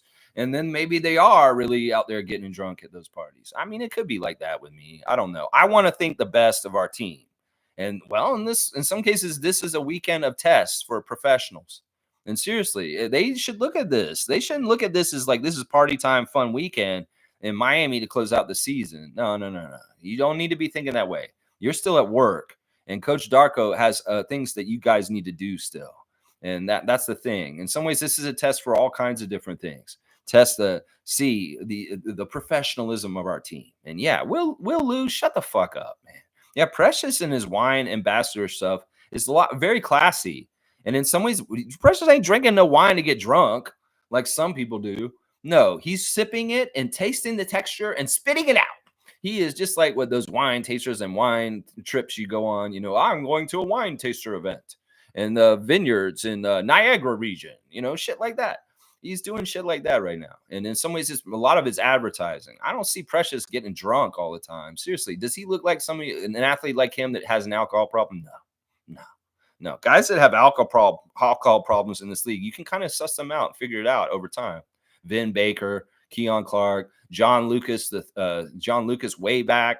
Yeah, Roy Tarpley. I can tell you the guys who had alcohol problems in the league. Charles Barkley. Yeah, there were guys that had alcohol problems in this league that maybe drank way too much, but some of them could get away with it. And it was different back in the day. Now, with sports science and understanding your body better and health, a lot of people are saying, yeah, you shouldn't be drinking alcohol if you're in the NBA. Back then, there's nobody telling them that. There was nobody on the staff for NBA teams looking out for nutrition and stuff. Barkley could eat whatever the fuck he want. He wanted to go to the bar after the game in Milwaukee and throw a guy out a plate glass window and eat a big old whole pizza and drink 12 beers. Yeah, he could do that. And there wasn't no like nutritionist and the team staff. Like, Charles, you'd have a better output in production if if you would not drink and eat such bad things for your body. That's the thing. These guys have scientists looking at their molecular structures and shit from what they eat. And that didn't exist in the 80s and 90s. So maybe in the old NBA, yeah, guys can be bar buddies and doing all kinds of crazy shit. The new NBA, the young guys are probably more likely to be smoking cannabis than throwing back beers. Let's just put it that way. Yeah. Tom's saying no food. We don't feed the refs anymore. Why? Never helps. Maybe let's eat it in front of them. Fiercey? Yes. Will Lou went weird after dissing Chris Boucher. Yeah, well, he's been weird all along. That wasn't really the catalyst. He's been more weird recently. There was a little bit of a period where he was gracious towards Chris Boucher and came on the Raptor show and like apologized. And I was like, oh, okay, Will's an all right guy. But no, he's been just as shitty this year in certain ways. Like, and the stuff recently is just really annoying. Really, really annoying. I wish this guy would be more professional and stop being so snarky and like really some of the jokes and stuff. Like Garrett's not having it with me. You're talking about the weekend in Miami. Garrett's a professional. What do you think? Well, Garrett's going to be at no. And that's why he was trying to say, well, if you and Kelly are the only two that are married and have kids, all the rest of them are thinking about going to the clubs all weekend. That's what Will Lou said. That's what he said. That's the bullshit he said. Yeah. You think the food never helps, Tom? What do you mean? The refs help all the time. I don't know. It's up to you, guy. You are the kitchen guy. And if you want to close the kitchen, you close the kitchen. Smooth saying, why doesn't Toronto have an WNBA team? Well, we're going to get one. We're going to have one very soon. Watch, Smooth. I'll say that right now. We're going to have one next year. Yeah, we will have one. Watch. Yeah. Well, Rogers didn't want it, and MLSE is not going to get it. So Larry's splitting out, and Teresa's leaving the Raptors, and she's going to run the new team as the messiah of the WNBA team. And Larry Tenenbaum's group, Kilmer Group, is going to fund it and get them an arena, and they're going to get it. Watch. It's going to get announced in the next 2 months. Watch. Toronto will get a WNBA team, and we will start putting the groundwork for it to start next year is what's going to happen. I'm going to tell you that right now, Smooth. You're going to see, whoa, Lex is so smart. How do you know that? Well, I'm paying attention, and I'm pretty sure this is what's going to happen. If we don't get in on this expansion time with the Warriors expansion WNBA team, we'll get in on the next cycle for sure. But I'm pretty sure we're going to get in on this one because they really want this market. And MLSE and Rogers saying no to it, it's not going to stop them, especially if Kilmer is going to reach out and grab them from the other side. Now, it won't be a Raptors-related team. We will not be able to do the dinosaur motif with it. It will be a completely different brand, completely different ownership, completely different arena, and it will be run by Teresa Resch. So, yeah, that's what's up, Smooth, and I'll predict that right now. Chris is saying, Smooth, I agree. He did a lot for them in the playoffs, and then they treated Lowry like trash. I still hope he comes back here for an ending stint. Vet minimum, maybe? No, a one-day contract, and then he retires. Yeah, he won't play games or anything. He's going to come back symbolically, sign a one-day contract, and retire as a Raptor. I don't see him playing. I mean, that'd be fun. I mean, if that could happen, Chris, I'm not against it, but it's not realistic. In some ways, they're talking about the oldest players in the league like LeBron, Garrett Temple, Kyle Lowry. Is this summer going to be the summer they retire? Because this could be very well true. Some of these guys may not play next year. And that's the whole thing that made a little sad look in Garrett Temple's eye when he was on the Raptors show yesterday. Is that, he's thinking about career and where it is and whether it's over. And Kyle could be starting to think that too, as one of the top 5 oldest players in this league. So yeah, that's the thing. That's the thing. When you get to be one of the oldest players in the league, you got to start looking in the mirror and thinking, well, do I have another one in me? And does the league still want me? That's the other thing too. Yeah. Yeah, it's crazy. It's crazy. Smooth saying Miami never deserved him. There was real hate in the fan base for him there, like what Fred had to endure here. No joke. Well, we had that for Kyle at times too. Let's not get it twisted. In fact, 5 years ago around this time, we were going to have that worst hate for Kyle Lowry ever when he went scoreless in game 1 of our championship run in 2019 against the Orlando Magic in the first game. I want to tell y'all right now, we may not be in the playoffs this offseason, but we can be in the playoffs again 5 years ago. I would like to invite every single one of you guys to check out our community tab on this channel, on the Raptor Freak channel. I am posting clips from 5 years ago when I worked at the Kensington Variety in Kensington Market, filming an Instagram game show while I worked at the arena, the convenience store, and I chronicled our championship run as it happened. In fact, if you want to hear Raptor Freak takes and Raptor Freak predictions from 5 years ago while we were in the middle of our championship run, check out the community tab. It is gold right now because I am posting to the date 5 years ago my reactions to the championship run. You can see Lex 5 years ago predicting things like how we're going to do and it coming true because we did win. There's things I say like before we even play Orlando, like we're going to surprise people because people are not looking at us right. They're giving all the credit to Milwaukee, but we have one of the best records in this league and they're sleeping on us. You can go and watch this.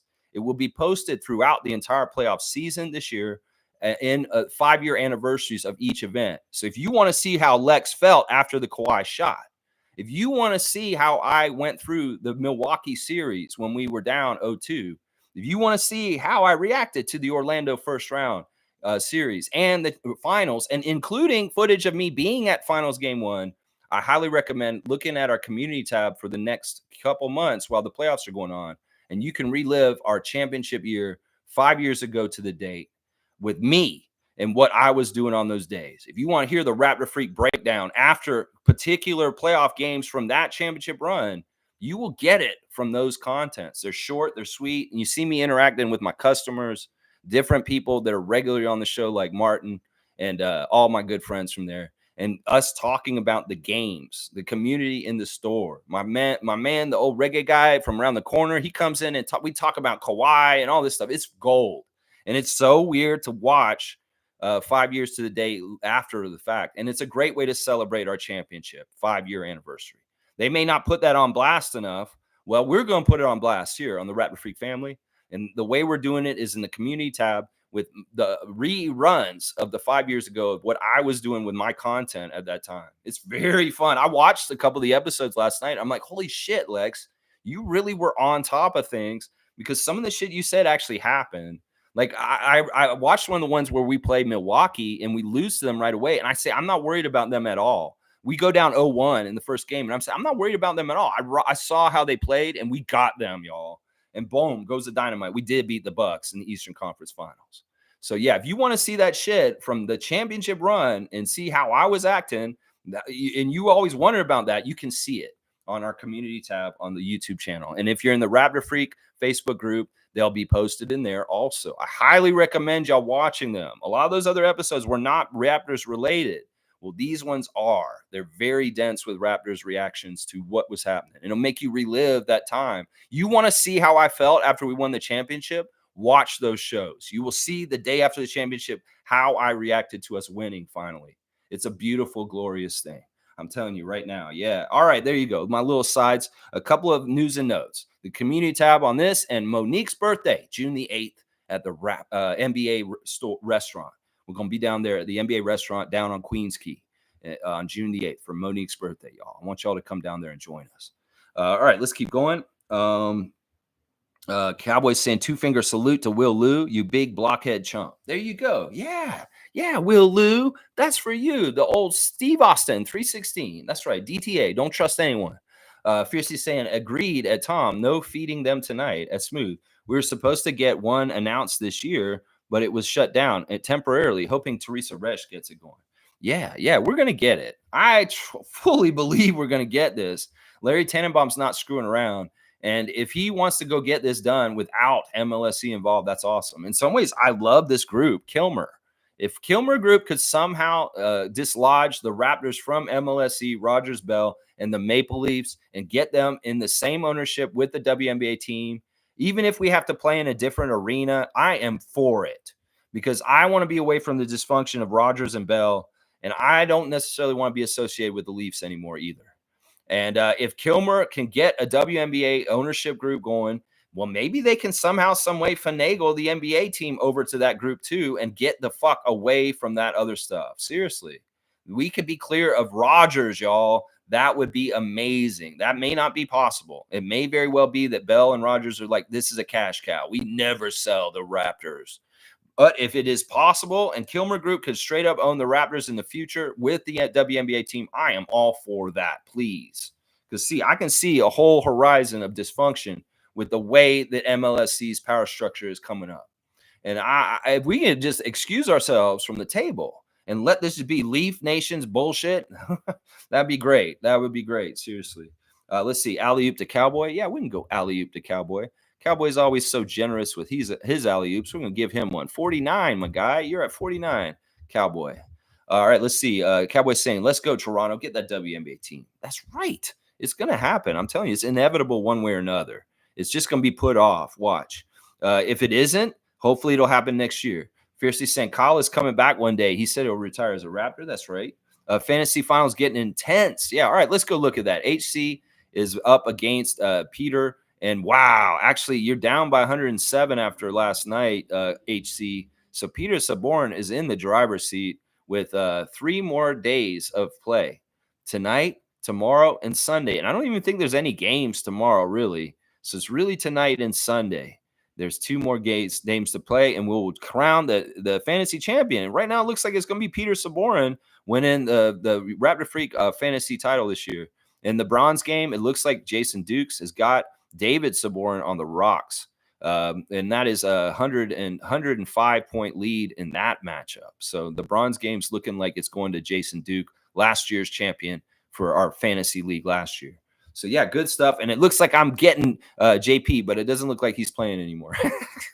But, yeah, HC, you got work to do, man. You got work to do. If you're going to catch Peter, that's going to be tough, man. Yeah, good job getting the classic card today, guys.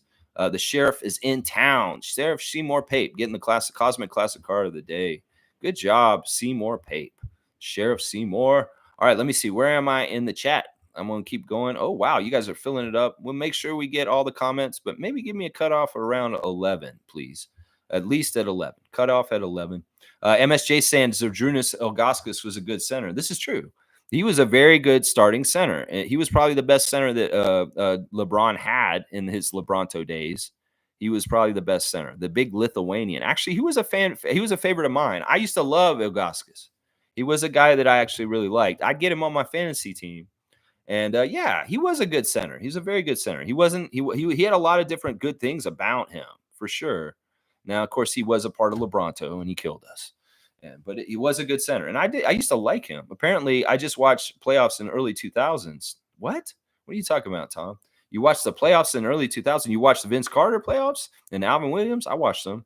Yeah, ta-da. All right, Seymour. You want me to do the ad? This is how he said he wants me to do a ta-da.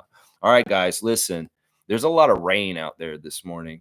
There's been a lot of rain this week. A couple of days this week, it rained 24 hours in a row. That could have meant that you had flooding in your basement. What are you going to do? Oh, my gosh, my basement has a bunch of flooding in it, and there's frogs swimming in it. Oh, my gosh, you know what you need to do? You need to call Tada.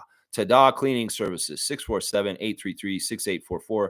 Bradley will come to your house, and he'll help you with the flooding problem that's going on because all this rain came down in the last 24 hours. So, yeah, call Bradley. And if you can't get help from Bradley, well, maybe you could call Justin. Justin Dam Services. Justin will come down to your basement, and he will build a dam, and he will come and do it. Yeah, won't you, Justin? No, you won't? Why won't you do that? Why wouldn't you help people that are in need? Who are you? Are you a monster? Oh, you're my son. That's my son. He's my son. That's my son, Justin Bieber. All right, get out of here.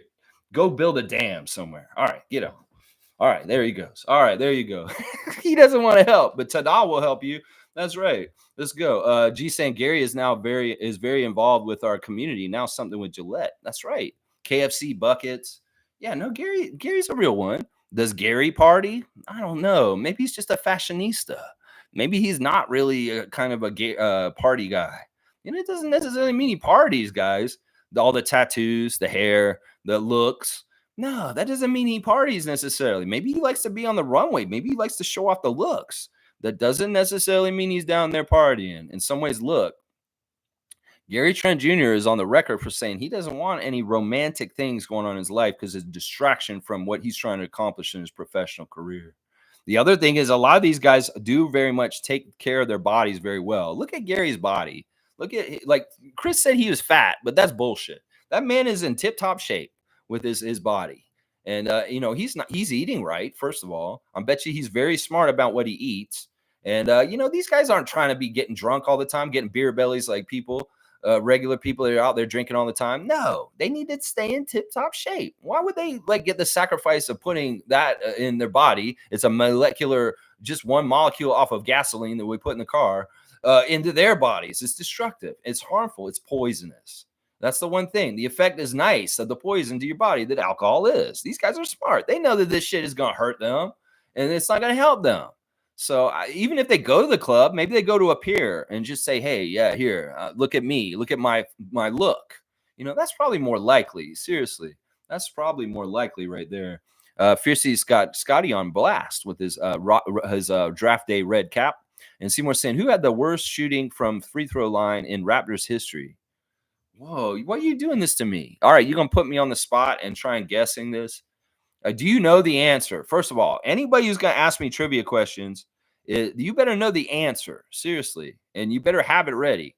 That's the one thing I'm going to say. Don't be asking me crazy ass questions and you don't even know the answer yet. Now, you're saying you think it's Shawn Marion. That's not right. It's not Shawn Marion. I would say, all right, I would say it could be Bismack. I want to say it's somebody like from the early expansion days that shot like 40% or something. It's the percentage is going to be between 40 and 50% of the worst free throw shooter ever. Now, if you're shooting below 50%, that's really bad. So, oh man, I want to say it's Bismack. For some reason, I remember Bismack missing all of his free throws for the most part. And he was only here for 1 year. So I don't know. Somebody go get the answer and tell. And my guess is Bismack Biyombo. But he's saying Shawn Marion. It's definitely not Shawn Marion. It's not Shawn Marion. Come on, guy. Alley-oop to Tom Duke. All right, we'll give alley-oop to Tom Dukey. Tom Ducarelli, the Dukester. Tom Duke, 37. You got 37 now. Okay, you got the Jamias Ramsey 37. There you go. All right, let's see. What else is going in the comments? Tom Duke's got the cowboy and the basketball and the garbage. And Tom's saying, boom, shakalaka, sweet pass, bro. So silly. Okay. Cowboy's saying, I thought it was too high but you proved me wrong. Okay. All right, you guys. Jordan's here. That sounds great. I don't even know what Jordan's talking about, but I like it too. That sounds great to me also. Cowboy's saying, Monique is a Gemini like me. Let's go. Yeah, it's weird. June has all these birthdays of important women in my life. Monique, Adriana, my mom, my 101-year-old grandmother, my niece, they all have June even date birthdays. None of them are on odd dates. They're all even days too. It's weird. From like the 10th to the 20th too. It's like the 10th through the 20th is like all these Gemini women in my life have their birthdays all in a dump. It's like Monique's first, my grandmother, my niece, my mom, and then Adriana, all right in a row. Boom. Crazy birthday June period for people in my life. That's right. It's crazy. Chris is saying this could be a great IQ game. I feel it. Well, let's see if Scary Terry's playing. That counterbalance of guarding IQ with Terry is better than anybody else on that team. So Terry's a good defender at guard. If Scary Terry's not playing, well, it could be IQ's fun time. Yeah, we'll have to see. Smooth saying, Lex, you moving to the farm in the summer, man? I'm moving in like 2 weeks. Yeah, listen. This room I'm in right now is gonna be gone in like the next 2 weeks. I'll be gone from here probably by the 1st of May. Yeah, it's coming really quick. It's gonna coincide with the season ending, and yeah, I'm gonna be locating to a whole new place. I'll be in this space till June 1st, but not really. I'll be gone, and this place will be empty, and the landlord will probably be showing it to people in the month of May, at the end of May. But we'll see. I'm gonna figure it out. I got some time to maneuver it around, but yeah, it's gonna be shifting. You're not gonna be seeing me in this room very soon. So say goodbye to these walls behind me that have been iconic in the first 3 years of the Raptor Freak stream. They won't be a part of the stream anymore. There'll be new backdrops. In fact, I'm thinking about getting a green screen, y'all. I'm telling you, there's gonna be some interesting things coming out with the Raptors Freak channel, because it's going to be changing. That's for sure. Yeah. Tom saying a birthday party for Mo. That's right. Happy birthday, Monique. When it comes on June the 10th, we will celebrate on June the 8th at the NBA restaurant, Queens Key. And I want y'all to come down there. We'll get the time exactly right. I'm going to guess it's probably going to be sometime in the afternoon or maybe early evening. And yeah, we'll get it all figured out. I will be there. I'm going to try very hard to make this a priority no matter what. Now, that is around my grandmother's 102nd birthday also.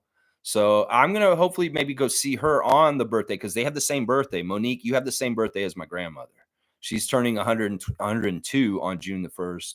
And you will be, I don't know what you're turning, but we'll do your birthday on the 8th, 2 days before. And then I can go see her on y'all's actual birthday on the Monday.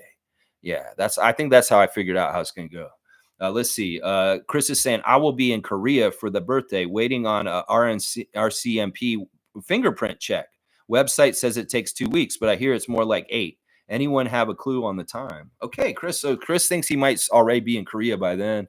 But if you're not, if you're held up because of this fingerprint thing, come on down, Chris, and see us again one more time real quick. James is saying 8 like Kobe. Let's go. Yeah, you got the Kobe 8, James. Let's go. That's right. Kobe 8. That's right. Let's go. Let's see. Seymour saying North or South Korea. I think he's going to South Korea, Seymour. No, dog, you don't want to go to North Korea, man. Have you ever looked at a map of North Korea and South Korea at night with the lights? Yeah, it's very dark in North Korea. Let's just put it that way. And yeah, he's not going to North Korea. Trust me, he's not going to North Korea. That's a funny joke, though, Seymour.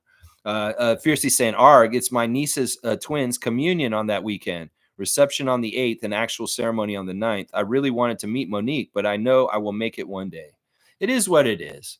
It is what it is. When the planets line up all right and there's the chance for this to happen, it will happen, Fiercely. We'll make it. We'll figure it out. Yeah, South, of course. Yeah. Stay safe over there. You know, I have a friend who's lived in South Korea for like 20 years now that I went to high school with. And he just has a blast over there. It's pretty safe over there.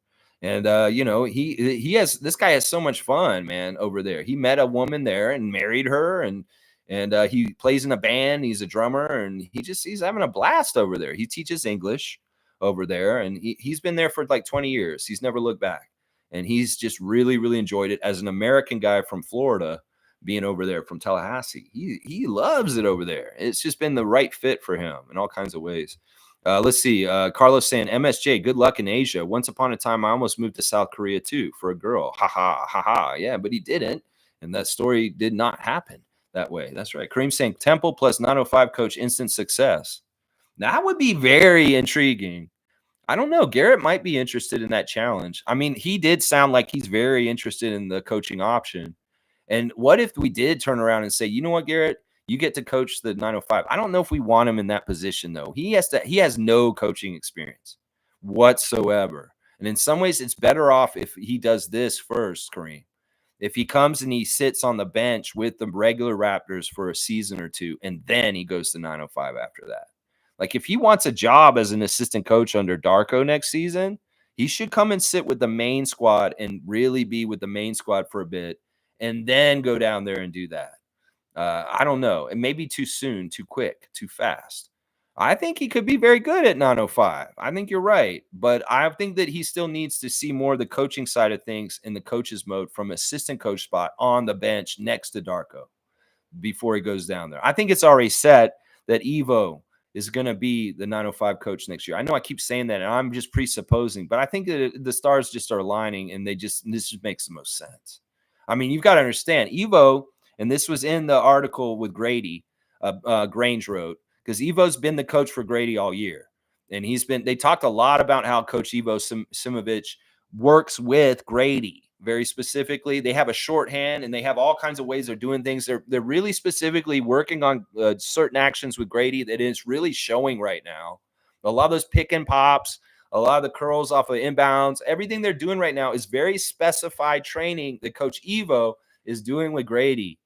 Now, it's likely Evo is a childhood friend of Darko's. They're both from Serbia. In some ways, he's his dude that's like his protege underneath him. So he wants him to get as much experience as possible. He's going to send him to 905.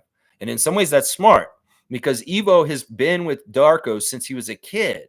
And he absolutely understands everything that matters to Darko, what's important, way more on a level than Eric Curry ever could. And that'll be a good thing about this, is if Evo is the coach at 905 yet next year, he can work with Darko in such a better way because they've been working with each other since they were kids. So I think that's the best idea. In some ways, Darko has a goal to get more European coaches involved in the NBA. Well, this is how he helps it. He helps his guy get this job. And that's why I think this is a slam dunk. This is going to happen.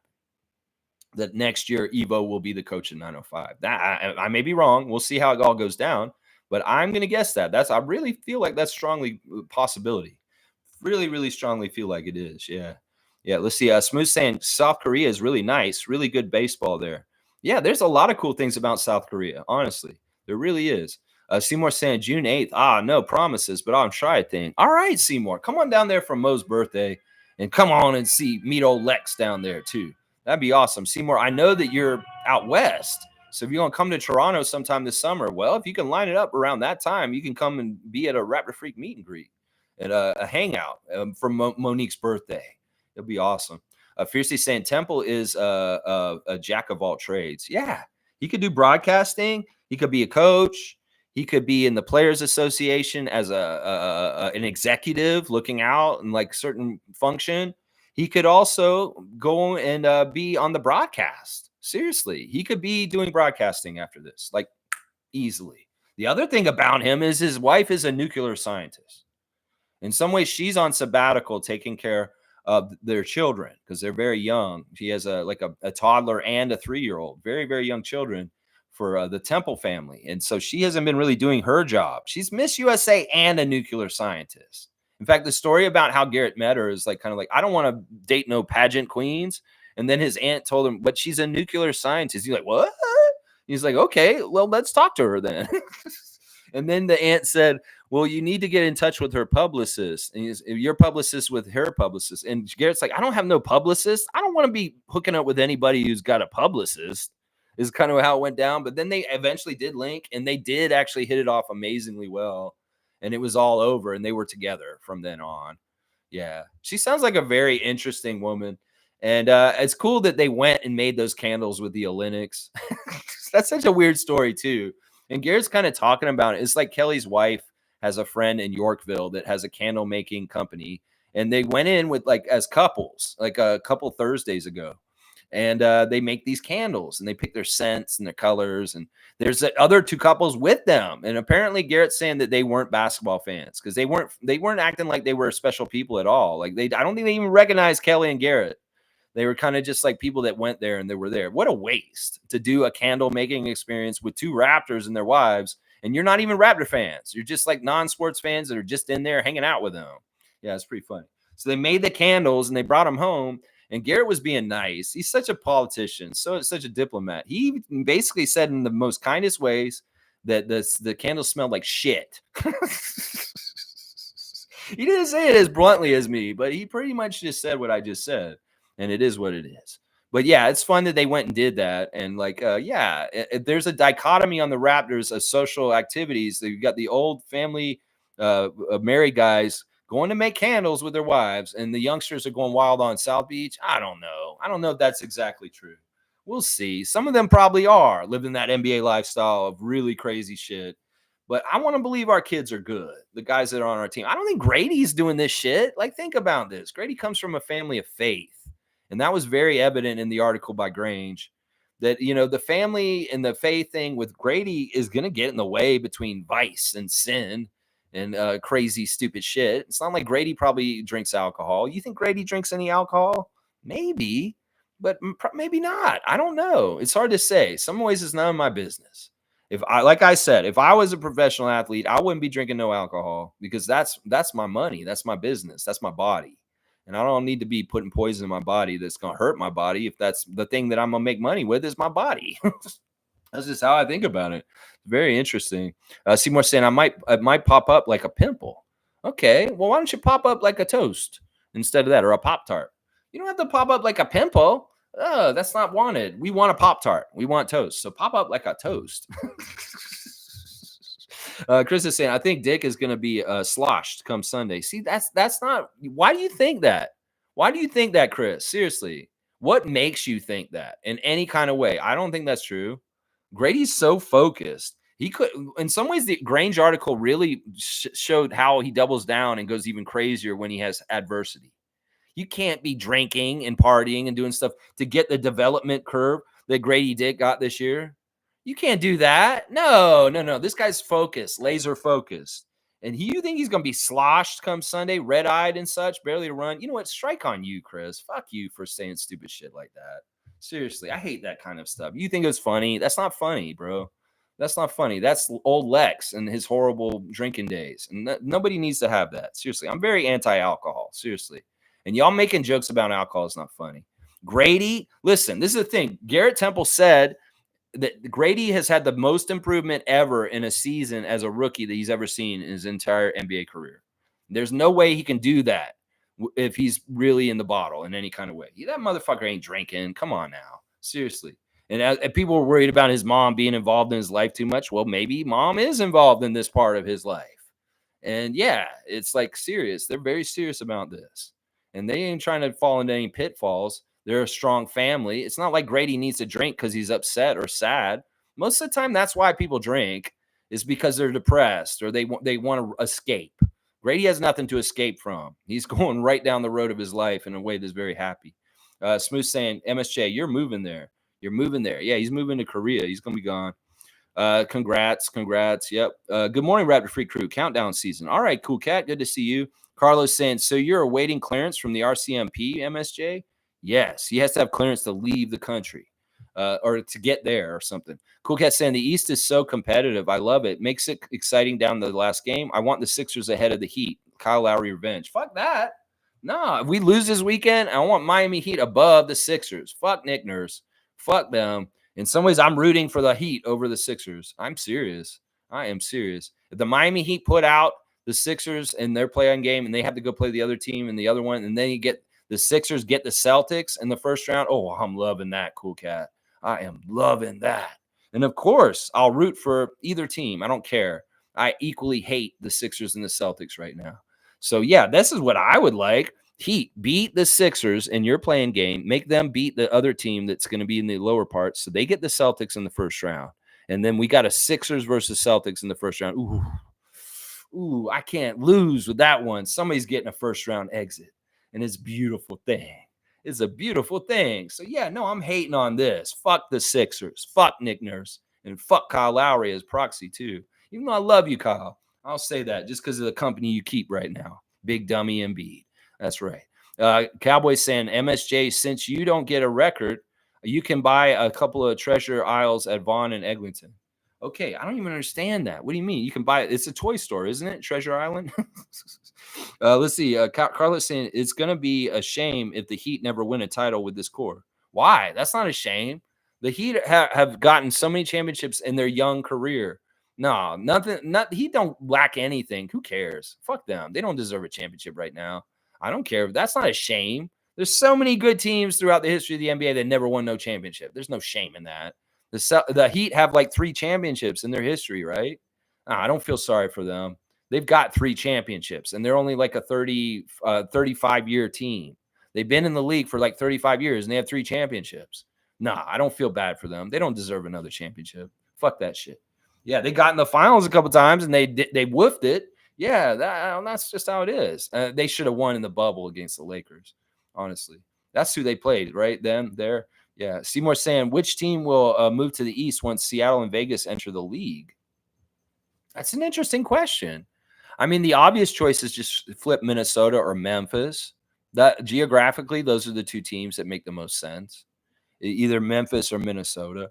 And they could put Minnesota in the Central Division all of a sudden, and it would make sense being so close to Milwaukee and Chicago and Indiana. I could also see them flipping Memphis into the Southeast Division with New Orleans. Well, not New Orleans, with Orlando, Miami, Atlanta, and Charlotte. So that's what I think would happen. It would be one of those two teams. It'd be either Memphis or Minnesota going to the Eastern Conference. So yeah, I can see that. That's probably probable. That's very probable what you're saying. Chris is saying, I think the Heat could in fact beat the Celtics. I really don't feel the Celtics are a playoff winner. I think that in some ways they're too cocky and too arrogant, and they're a little bit too sure of themselves. And that is always a problem for NBA teams. In some ways, it's not necessarily the top team that does the best. It's the second banana that's really good, but not getting the shine. And in some ways, the Bucks are not that team at this point because they are in disarray. They could be a different Eastern team that rises up and gets the Eastern Finals. And the Celtics are not a sure bet as everybody thinks they are. In fact, if they play the Sixers in the first round, and Kyle Lowry and Nick Nurse figure out a way to get revenge on the Celtics in the first round and put them out, think about the dumpster fire the Celtics will go into in a first round exit after the season. Seriously, think about that. And vice versa. That's why I love that matchup in the first round, Sixers versus Celtics. If this can be finagled in any kind of way, yeah, dumpster fire for one of our Atlantic Division foes. Dumpster fire for one of them, at least one of them. The other one could get in the next round. That'd be awesome. Let's see. Carlos saying, when does the play-in tournament start? This week after Sunday. It'll start like on Tuesday or Wednesday. And then the regular playoffs will start in the weekend, I think. Something like that. It's kind of like play-in week is coming up after Sunday. They'll have the first play-in games on Tuesday and Wednesday, I think. That's when they'll do them. And then they'll have the last one round near Friday. And then they'll start the first round on Saturday of the playoffs. Yeah, that's the schedule. So the playoffs will probably start a week from tomorrow, and the play-in will be next week. Yeah, Cool Cat saying, I want all of our Raptors alumni to be successful in the playoffs. Pascal, OG, Kyle. I want second round fight for all of them and one of them to make the Eastern Conference Finals. Yeah, I'm okay with Pascal. I'm okay with OG and the Knicks, but I'm not okay with Philadelphia. Fuck them. Fuck them. I want them to get beat out just as bad as I want the Celtics out. I really want the Pacers to be in the finals for the Eastern Conference. That is the team I want in the finals for the Eastern Conference, is at Pascal and the Pacers. That is the team number one I'm rooting for in the playoffs right now. And the Knicks, with tempered, in some ways, I'm not totally rooting for the Knicks full-heartedly, like I am the Pacers. The Western side, I've got teams over there that I am wholeheartedly behind. In fact, I'd much rather Western Conference champions every year if the Raptors aren't involved. It's just the truth. The Clippers win, I'll be ecstatic. The Pelicans win, I'll be ecstatic. The Thunder win, I'll be ecstatic, even though Chet will win. Yeah, I'll be happy if certain teams win that have either Canadians or former Raptors on it. But not Nick Nurse, not the Sixers. That is not a team I'm rooting for in any kind of way. And that's why, in some ways, I want to maybe lose the Heat for 2 games so that it hurts the Sixers. Yeah. If we lose to the Heat, that's what I'm going to say. Yay, we hurt the Sixers because Miami did better. Yeah, that's what I'm going to say, Cool Cat. Seriously. Mischief saying, Lex, get a poll meter. A poll meter. Okay, what do you mean? Mikal Bridges. What are you saying, Mischief? That's just a bunch of numbers and stuff. Okay, you want me to ask if we want Gary or Mikal? Listen, first of all, Jay, this is not realistic. The Nets have deemed Mikal Bridges their franchise player. And I don't know if he's a free agent or any of this. I don't care. He's going to be re-upped with them and saved by them. If he doesn't stay in Brooklyn, he'll go to the Knicks and go play with his other friends from Villanova. So the realisticness of us getting Mikal Bridges and just switching him out for Gary Trent is not likely. And you're giving both the price tags. I get it. And I see what they do. And yes, Bridges is a better player than Gary. I get it.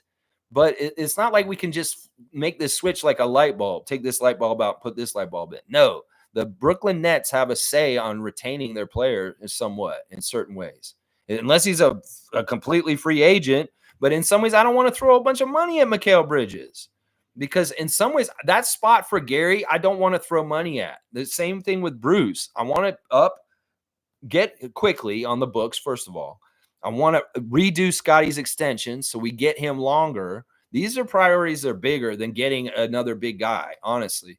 Then we can see what we have left over. And in some ways, I don't want to pay 18 million in that spot. I'd rather pay 12. I'd rather pay less. I'd rather pay for a couple of different guys on cheap, good deals than go out and do that. That's the same philosophy as far as the team option with Bruce Brown. Fuck that shit. Let him walk. We can spend 22 million better. We can spend 18 million better. That's what I'm saying. Mikal Bridges would be great, but that's not realistic, bro. You think we can get Mikal Bridges from the Brooklyn Nets? It's not like we can trade for him. It would have to be a straight up free agent signing. And I don't know. My priority is throw money at Scott and definitely get IQ locked down for the years to come. And then everything else, creative, buying on the cheap for value that can come up, like a Jalen McDaniels. Jalen McDaniels may not be hitting the cylinders, but he has a potential that if he goes up, all of a sudden that contract's so valuable. So we want to get players like that. We want to get players that kind of look like they could be better all of a sudden.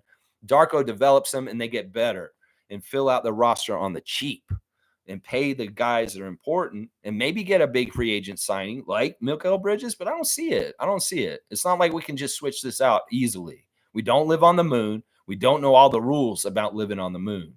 And it sounds attractive. Sure, the stats are way better, but it doesn't mean that this is realistic, is what I'm saying. Carlos saying, fuck it, let's get both. Haha. Yeah, I say beat them both. Okay, that'll help Nick. It'll help Nick if we beat them twice. Do you want Darko? Do you think Darko's trying to help Nick Nurse? No, I don't think he is. And even if we love Kyle, it doesn't mean we need to help the Sixers. Dana's saying, good morning, everybody. Just got home from the hospital. My son had a severe allergic reaction. Oh, no, Dana. I hope that everything's okay and that it's going down. Get some antihistamine, whatever you guys need to help that allergy go down. You must have found out he had some sort of allergy to something. I know I used to have an allergy to ant bites. And yeah, I don't know. Either way, we wish your son well, and we're glad you're back from the hospital. Chris is saying, oh, no, hope he's okay. Shirkan saying, Heat do look weak to close out the season, so I'm hoping to tie our Tampa. Give Shirkan another dunk. I agree. I mean, it'd be great to get to 27 wins. A couple of weeks ago, I said if we could get to 25, I'd be happy. But in some ways, I'm getting greedy. All right, you got a Fred VanVleet 23, Shirkan. You got Fred VanVleet 23. I like that. Yeah. Heat are not the same without Lowry. There's intangibles they're lacking at this point. Cowboys saying to Canadian Dana, I hope he's feeling better. He's fine now, just a little puffy in the face or wherever it is, just a little puffy. Yeah, well, we hope he recovers and he feels better and better. Wayne saying, only dislike totally the Pelicans and Lakers. Knicks, I have no reason to dislike. No team in the East is unlikable like the Sixers. I can stomach the Celtics apart from eyes on Bucks. They're okay. Yeah, in some ways, I mean, I'll go through this. I love the Pelicans. I know you don't like them for some reason, but I really do like the Pelicans. I like their coach. I like Jonas. And I like most of their really weird players like Ingram, Trey Murphy, Herb Jones, Najee. Yeah, I like their team. Zion, I even like Zion at this point. I think that he's a really cool player. So I'm not with you on that. I don't like the Lakers for sure. The Knicks are weird because like I'm rooting for them only because of OG and Precious. And in some ways, I hate the Knicks. I really do. And one of the things like I said, I'm weighing it. It's like I want to root for the Knicks, but I know as the Knicks win, the Knicks Nation is going to get so arrogant and stupid online. They're going to be so overbearingly annoying that it's like I want them to do well, but I know Knicks Nation's going to get big in their britches like they do when this happens, just like Leafs Nation. And it's going to be really annoying. Knicks Nation could get very annoying if they win a lot in the playoffs. Just trust me on this. You're going to see that. And you can be like, yeah, maybe I do have a reason to dislike them. And yeah, the Sixers are unlikable. The Celtics are unlikable. And the Bucks, they were likable at the beginning of the season when they had Griff. But when they fired Griff, I turned on them and I said, fuck you, Bucks. You fucking deserve what you get. Chris is saying at Cowboy, my sister is in the Oakwood area. Been there a lot, but not sure what you're referring to. That palm tree they put up? Yeah, I don't know what you guys are talking about. It's not good discussion. Let's see. Carlos saying, so we got the Pacers pick and then a second round pick from the Pacers trade as well. Don't we have our own second round pick as well? Right now, all we have, Carlo, is 3 picks. The picks that our own stuff is all gone in different ways and stuff. We have the protected pick if we keep it. If we don't keep it and it goes to San Antonio, we only have 2 picks. And that's the mid pick from Indiana. It's like the 18th, 19th pick, something like that. And then the first pick in the second round. Now, we also got a pick from that Indiana trade for Pascal with for next year in the first round. We got Indiana's pick next year in the first round. So that's what we have. And we traded one of the Indiana picks to Utah when we got Agbaji and Kelly Olynyk. So that's where the 3 Indiana picks went. One of them's in the middle of this first round, one's next year, and one got traded to Utah already. So that's kind of what's going on with that. So we have 3 picks, maybe 3 picks. We have 2 for sure, and it depends on the protected pick for the top pick. Stargate's here. Good morning, Raptor Freak family. From the moment Kyle went to Miami, the Heat fans didn't really embrace him. They never appreciated him at all. I mean, some did. Some did. There were Lowry people that really loved him down there, but I would say there is a lot of noise that did not like him.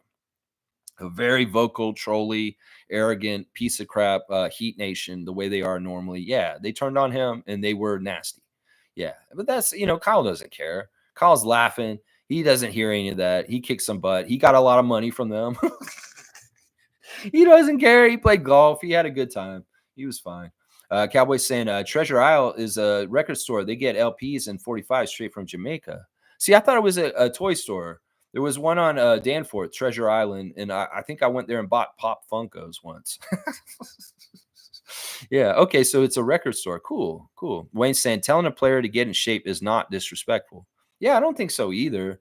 I mean, it's kind of funny and comical with the history of Kyle, and I thought at that time was hilarious. We talked about it on this channel when Pat Riley did that, and I was kind of like, man, what are you doing? That's so mean. And then again, it was like, it's Kyle. He has a big butt. And in some ways, Kyle had to figure this out at a certain point.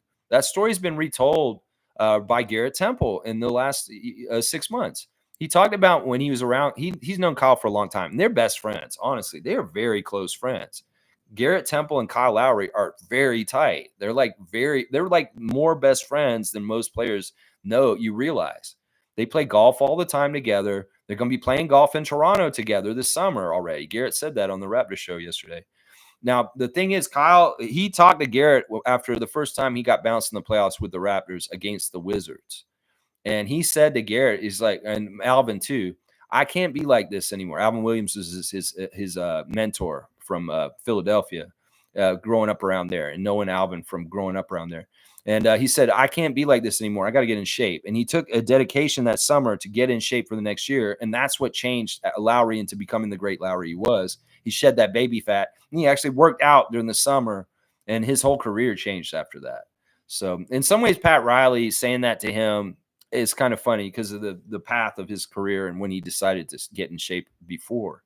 So let's see. Chris is saying, I think we did okay with the 905 this year. Jonte fucked it up for us, but JFL has done well.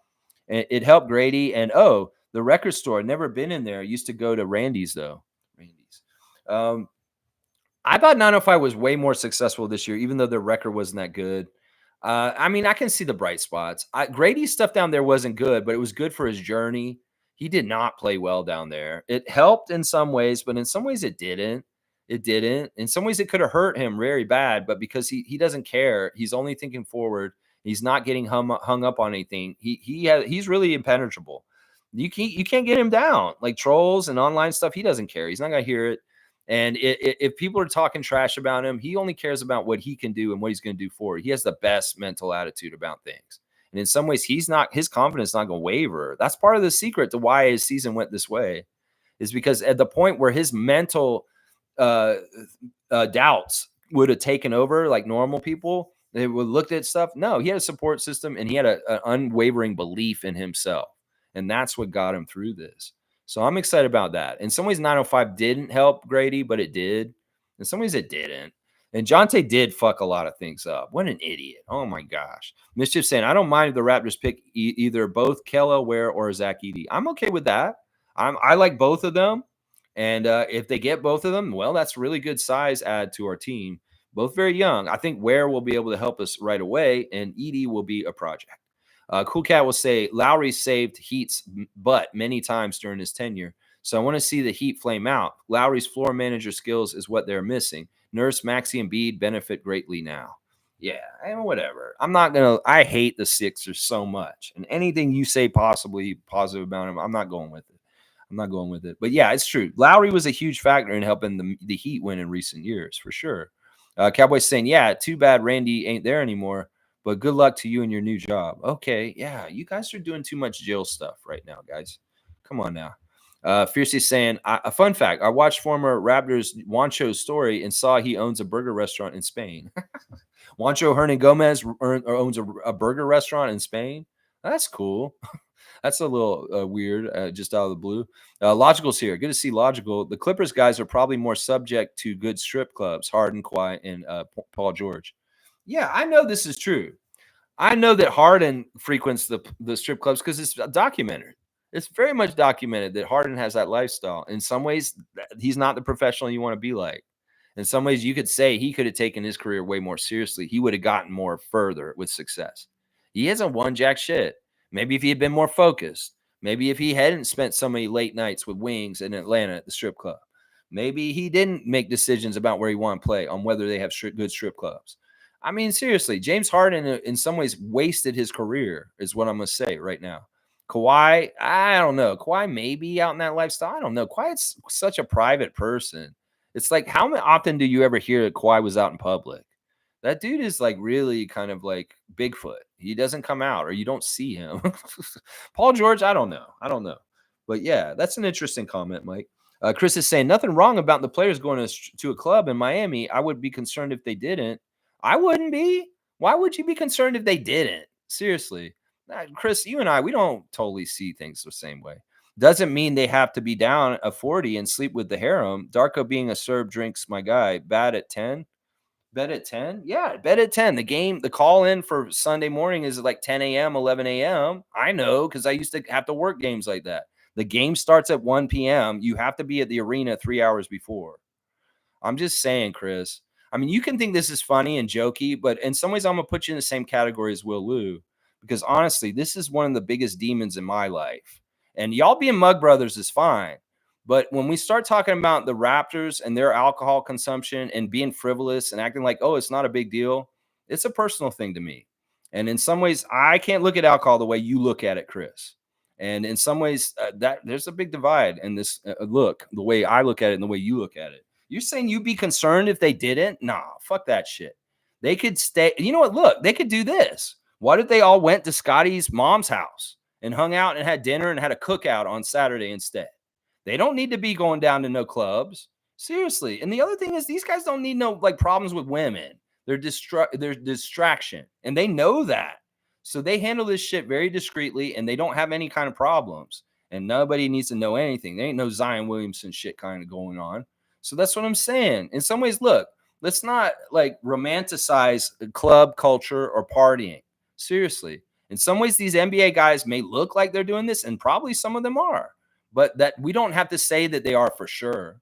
And I don't know. I'm going to be paying attention on Sunday. We'll see. And on Monday, I'll talk about it. I'm sure I will. And we'll see. And I'll be like, yeah, I didn't see any kind of signs that these guys were hungover or some stupid shit. So in some ways, once again, I want everybody to realize I'm an alcoholic. I am an alcoholic. I'm a recovering alcoholic. I have not drank a single drop of alcohol since 2010. That has been extremely hard.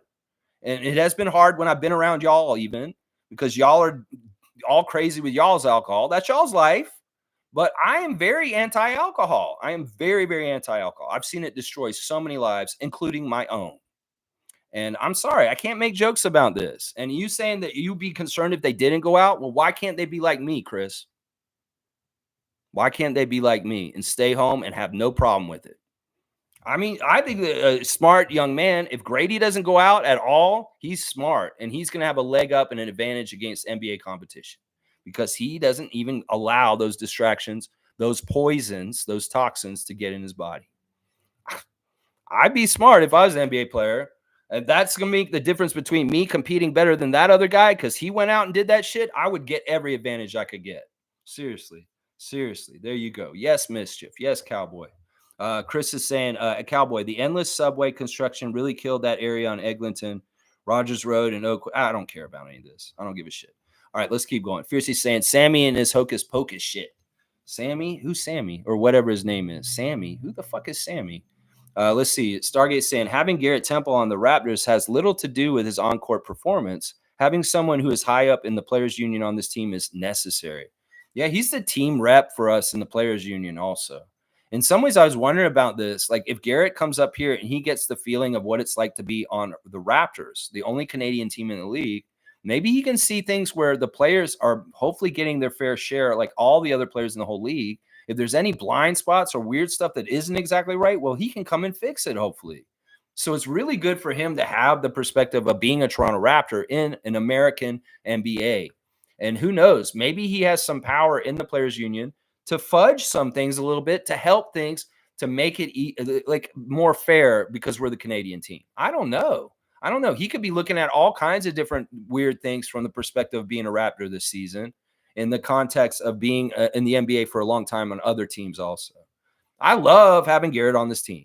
And if he could be a coach afterwards, that's great. But if he can play again next year, I'm okay with that too. Seriously, I really am. Fiercely saying, Mischief, I would pick Gary over Mikal. Although he's inconsistent, he fits in better with the Raptors culture, in my opinion. You know, I might agree with Fiercely on this. And the only reason why is because Mikal Bridges may be stepping on toes position-wise, and Gary actually already fits with the people we have here. And some of these Mikal may be stepping on the toes of RJ and maybe even Scott a little bit. Yeah, in some ways, Mikal is more like OG in certain ways, the role that he plays on the team. I don't know if he's worth it. And once again, like I said to Mischief, I don't understand if this is actually realistic. Mikal Bridges is very sought after. And if he's a free agent this summer, he's going to be paid a lot of money that we probably don't need to be paying him. And I think the Nets need to keep him because they ain't got jack shit on their team without him. And they have money to invest in him. They're just going to reinvest in him. He's just going to stay a Net. And I say if he's not going to be a Net, he's probably going to go be a Nick. And that's just how it goes, seriously. Let's see. Mo's saying I'd punch him in the face in light of the Jontay Porter situation. Shaq says he would be disappointed if he had a teammate that was involved in a betting scandal. Wow, that's what Shaq said. All right, Mo, thanks for telling me, elaborating and telling me what he said. That's very crazy. All right, I'm going to give you a dunk. You're at Delano Banton, 45. There you go, Monique. You got a 45 Delano Rexdale bus. Okay, so Shaq said that if he had a teammate like Jontay that gambled and did that shit, he'd punch him out for putting the team in a bad situation like this. Yeah. Yeah. I mean, the old NBA, that probably would happen like that. Seriously. Wow. Wow. That's not what I was expecting Shaq's quote to be about Jontay Porter, that he would punch him in the face. Wow. Wow. And if Shaq hits you in the face, you're feeling it. Yeah, you're feeling it. Yeah, you're feeling Shaq punching you in the face. Davis saying Gary punches his own head. What else can we ask for? He's just hard on himself. Hopefully he's not hitting himself hard either. Race Mode saying, laugh out loud. You just read my repost on a video production joke meme. You caught me off guard with doing an Instagram update on my account. Well, Race Mode, you're part of the channel, and it just happened to come up, and I saw your Instagram. It's a joke. It's not actually a post. Okay. I can't read sarcasm. So that's not actually a real job that you're offering. Okay, all right. I just saw it in the middle of it. And I was like, well, let's read Edmund's Instagram story just for fun.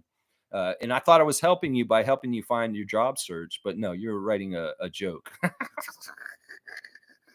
That's funny. That's funny. Chris is saying at Stargate, good point. Temple is on-court coach, practice player who gets the team up. Yeah, I would want him to sit with Darko for a year as a coach and not just as a player. Like he did kind of do that this year.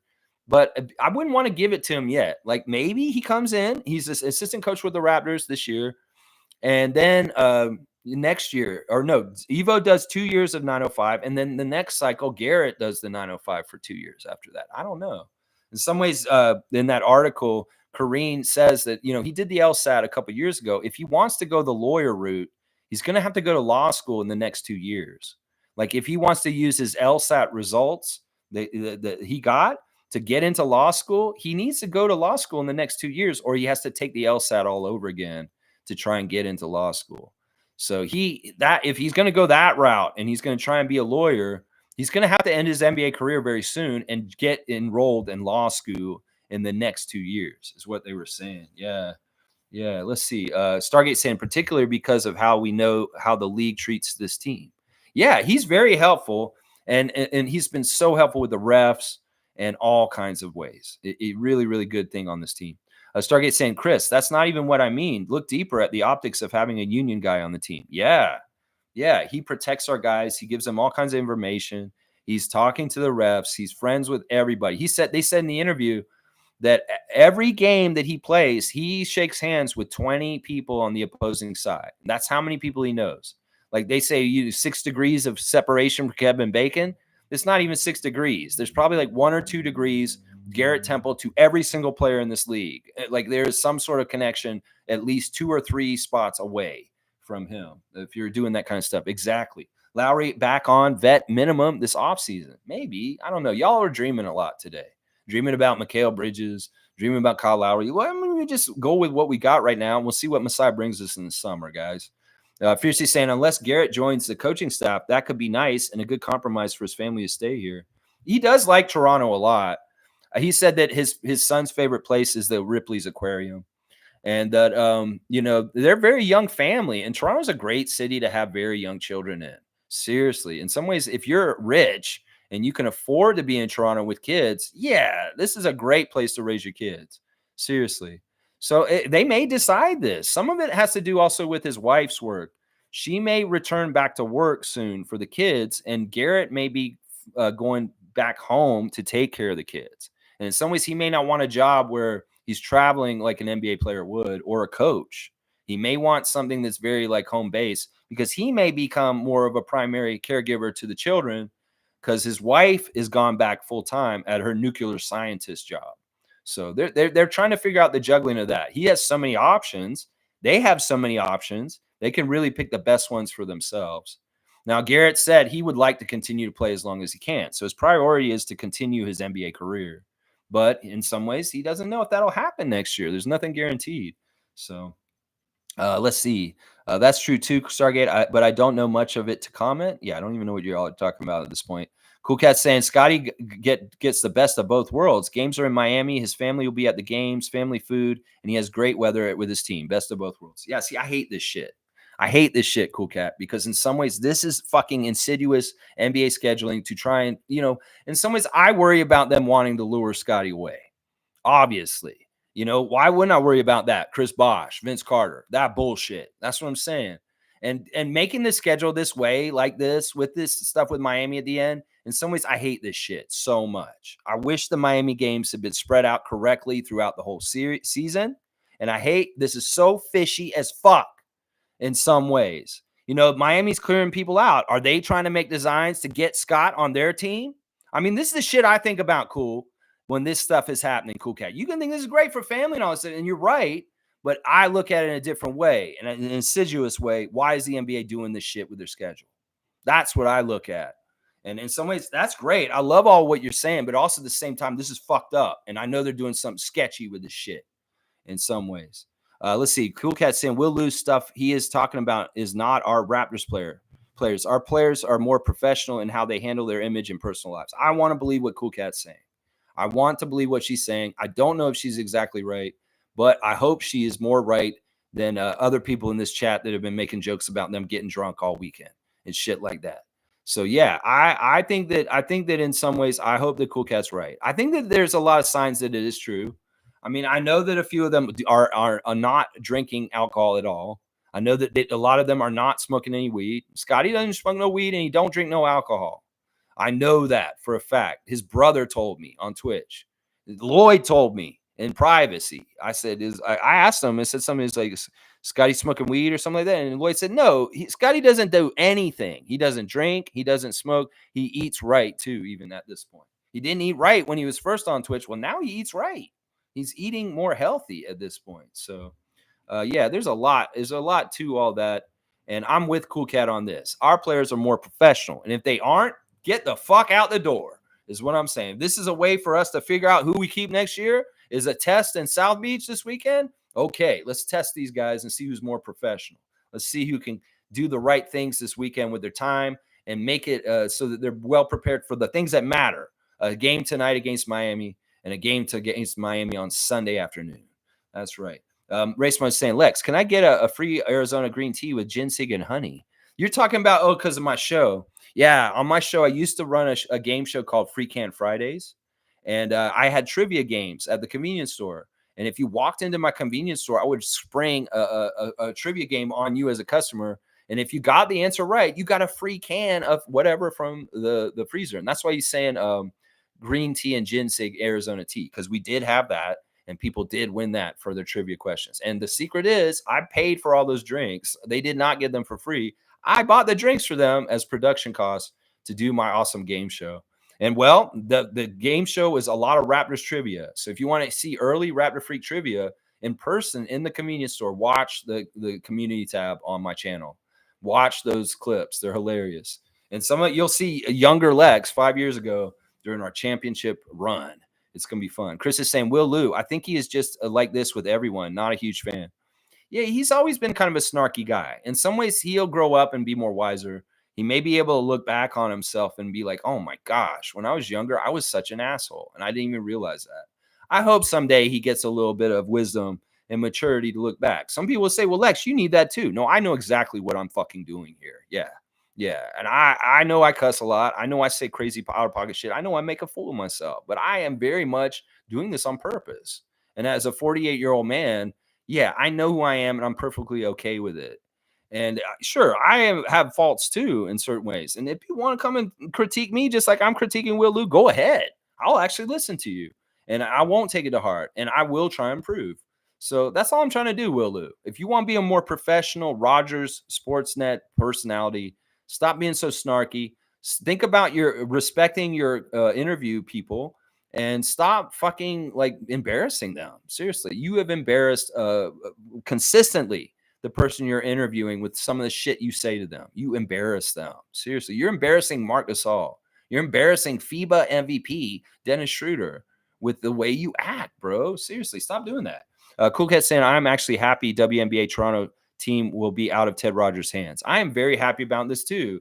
And Cool Cat, it gives me hope that maybe the Raptors can get out of his hands too.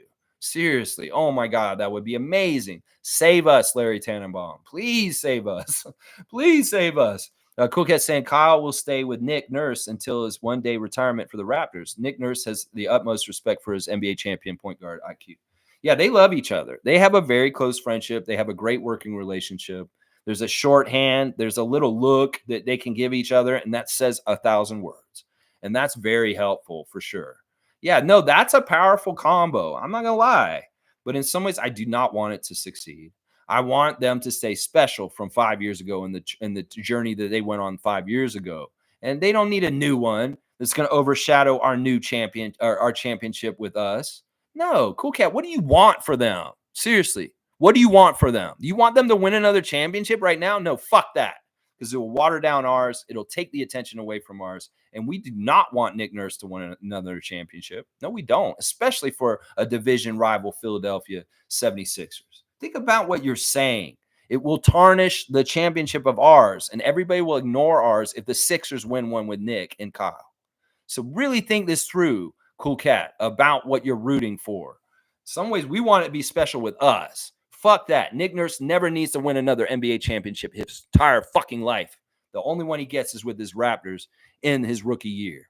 If that motherfucker ever wins again, that hurts our culture. That hurts our history. Seriously, it does. Some people will argue, no, wait, that makes Nick even better. Well, we don't want Nick to be better at this point. Rich Paul Clutch motherfucker and his butthole face and his stupid ass sabotage on our team. He is Vince Carter to me at this point. Do you guys not understand? He is the coach Vince Carter at this point. He quit on us the last year he was with us, and he sabotaged our team. So fuck Nick Nurse. Fuck Nick Nurse until he retires. Fuck that motherfucker.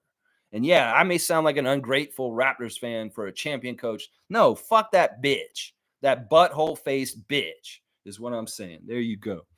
Cool Cat saying, I would not be surprised that if the Pacers don't come correct, Pascal would join Nick on the Sixers. Fuck that shit. Cool Cat, you're pissing me off. Don't be writing any kind of scripts like that. Fuck that shit. They don't have the money to do this. Where the fuck do they have the money to pay Maxey, Embiid, Lowry, and Siakam? They can't do this. The new salary cap won't allow this. Siakam is where he's going to be. Just stay with the Pacers. Why are you writing all this crazy ass shit, Cool Cat? Just stop. And your love of the Sixers, nah, it ain't good here. No, I'm gonna fight every second of that. No. David's saying, please don't say that. If Pascal goes to Philly, I'm gonna be pissed. Exactly. David's the right person. See, Cool Cat's a Raptors freak, but she's also, her allegiance is weird in some ways. Her allegiances are weird. You got to think about what's best for our franchise, Cool Cat. And none of that is good for our franchise, what you just said. David, you're going to get a 3-pointer for saying the right thing. That would piss me the fuck off. And David is the right one in this one. Cool Cat, you can have your own opinions, but man, they piss me off. They really do. 78 dunks for David. Yeah, good stuff. 78. Let's see. Keeping on going. Cool Cat saying Sixers have the most money. And yeah, see, I'm not even want to read that. I might start skipping you, Cool Cat, if you're going to be all Sixers freak and shit. Stupid ass shit. Trevor saying last night, the game between the Pelicans and the Kings in the 4 quarters, someone threw chicken wings on the floor. That's fun. Well, okay. Ain't nothing but a chicken wing. Classy. Cool Cat saying also the Clippers don't want to pay PG. Kawhi might ask for Pascal to join him and Norm for the championship run. Yeah, this is a lot of woulda, coulda, shoulda. Let's just stay in reality. Y'all are making all these kind of ideas about this could happen. Fuck this shit. Let's just think about what is happening. And y'all are speculating too much. This is like fan fiction shit y'all are doing right now. Whether it's talking about Mikal Bridges, whether it's talking about Pascal going some other places. Cool Cat, you go ahead and be your Pascal #1 fan club and dream of all the different outcomes for Pascal. Obviously, you don't really like him on the Pacers since you're already deciding which team he should be on otherwise.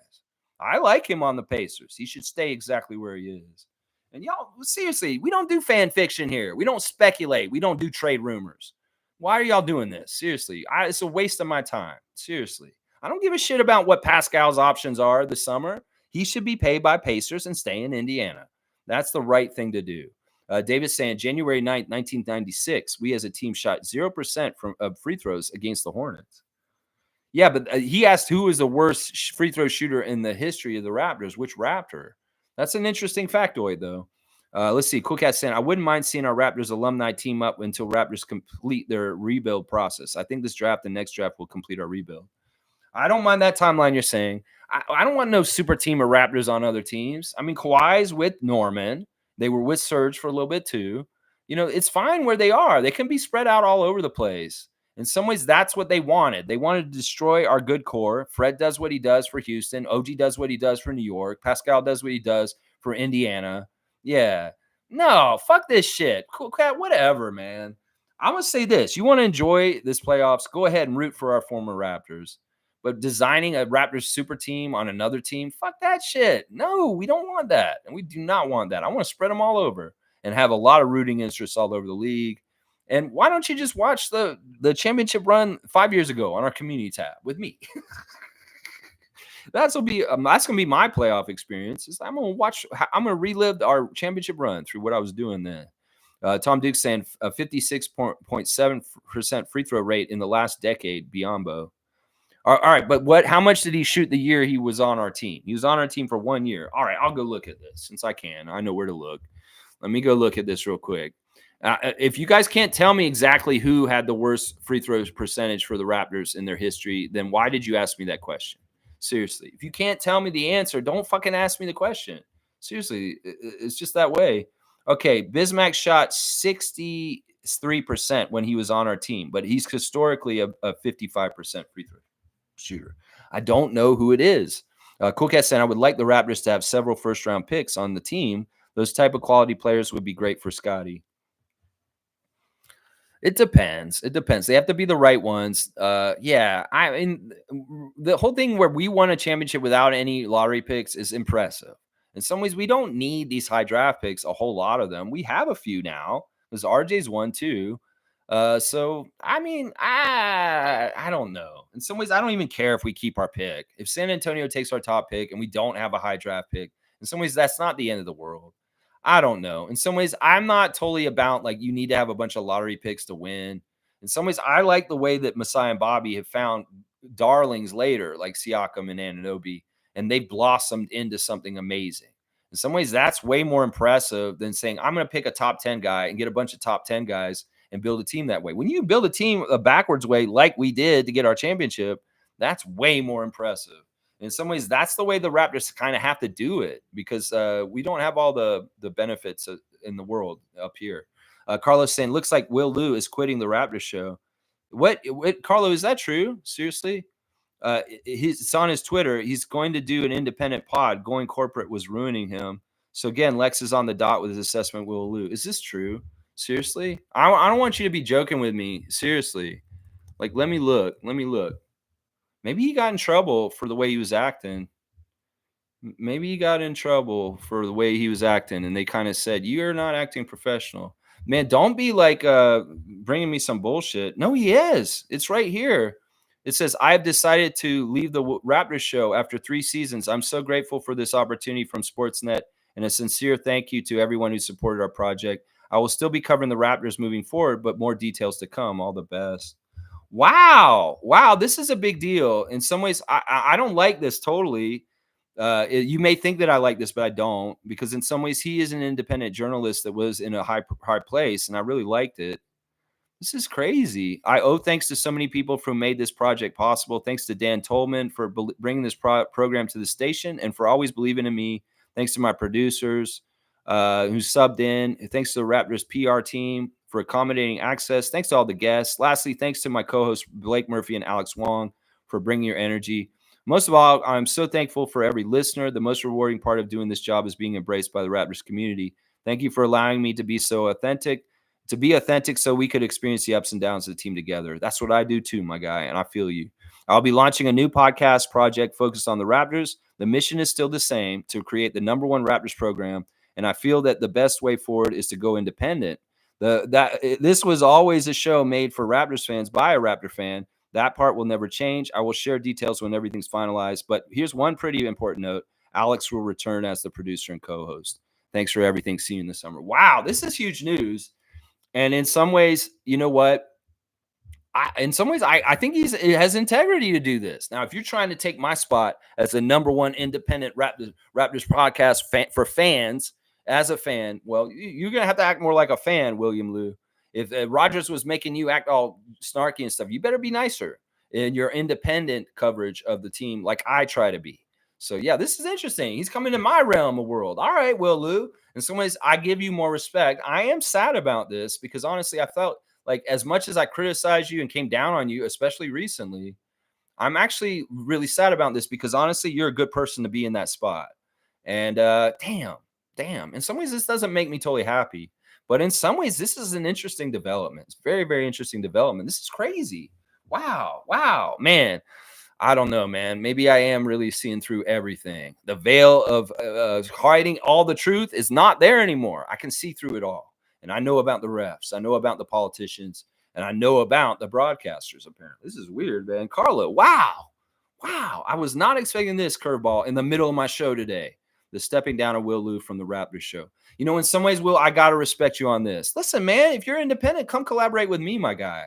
And then listen, if you've had problems with some of the things I said to you, let's say it, talk about it on the air together.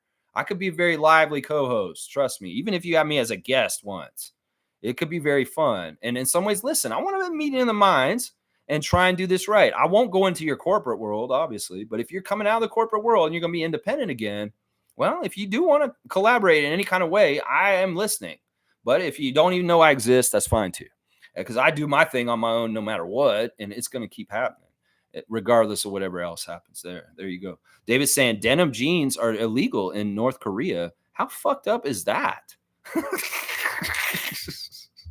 That is a little bit weird. Yeah. All right. That's a really funny, weird just quote all of a sudden. David, I'm gonna give you another dunk. You're 79, guy. Yeah, that's funny. That's weird. Yeah. Well, he's going to South Korea, so Chris can bring his jeans. Yeah, David's got Tom Dukes posted the tweet by William Lou about his announcement. David's saying they're seen as a sign of capitalism, the denim the jeans. Well, this was a big deal in the 80s. The Russians wanted the blue jeans, Levi's jeans. Yakov Shmerla, I love this country. It's got Levi's jeans. That was such a big deal in the 80s when I was a kid. not letting the Russians have blue jeans. They can't have the Beatles or blue jeans, is what it was. And then all of a sudden, they let them have the Beatles and blue jeans, and it kind of like made the wall fall down. Like in some ways, they say blue jeans allowed like the Berlin Wall and communism to fall in the late 80s, early 90s. Yeah, they got the culture, American culture went over there and usurped the USSR and the what it was. Yeah, crazy. Wow, no lies. And thanks, Carlo. Yeah, Carlo, thank you for the breaking news.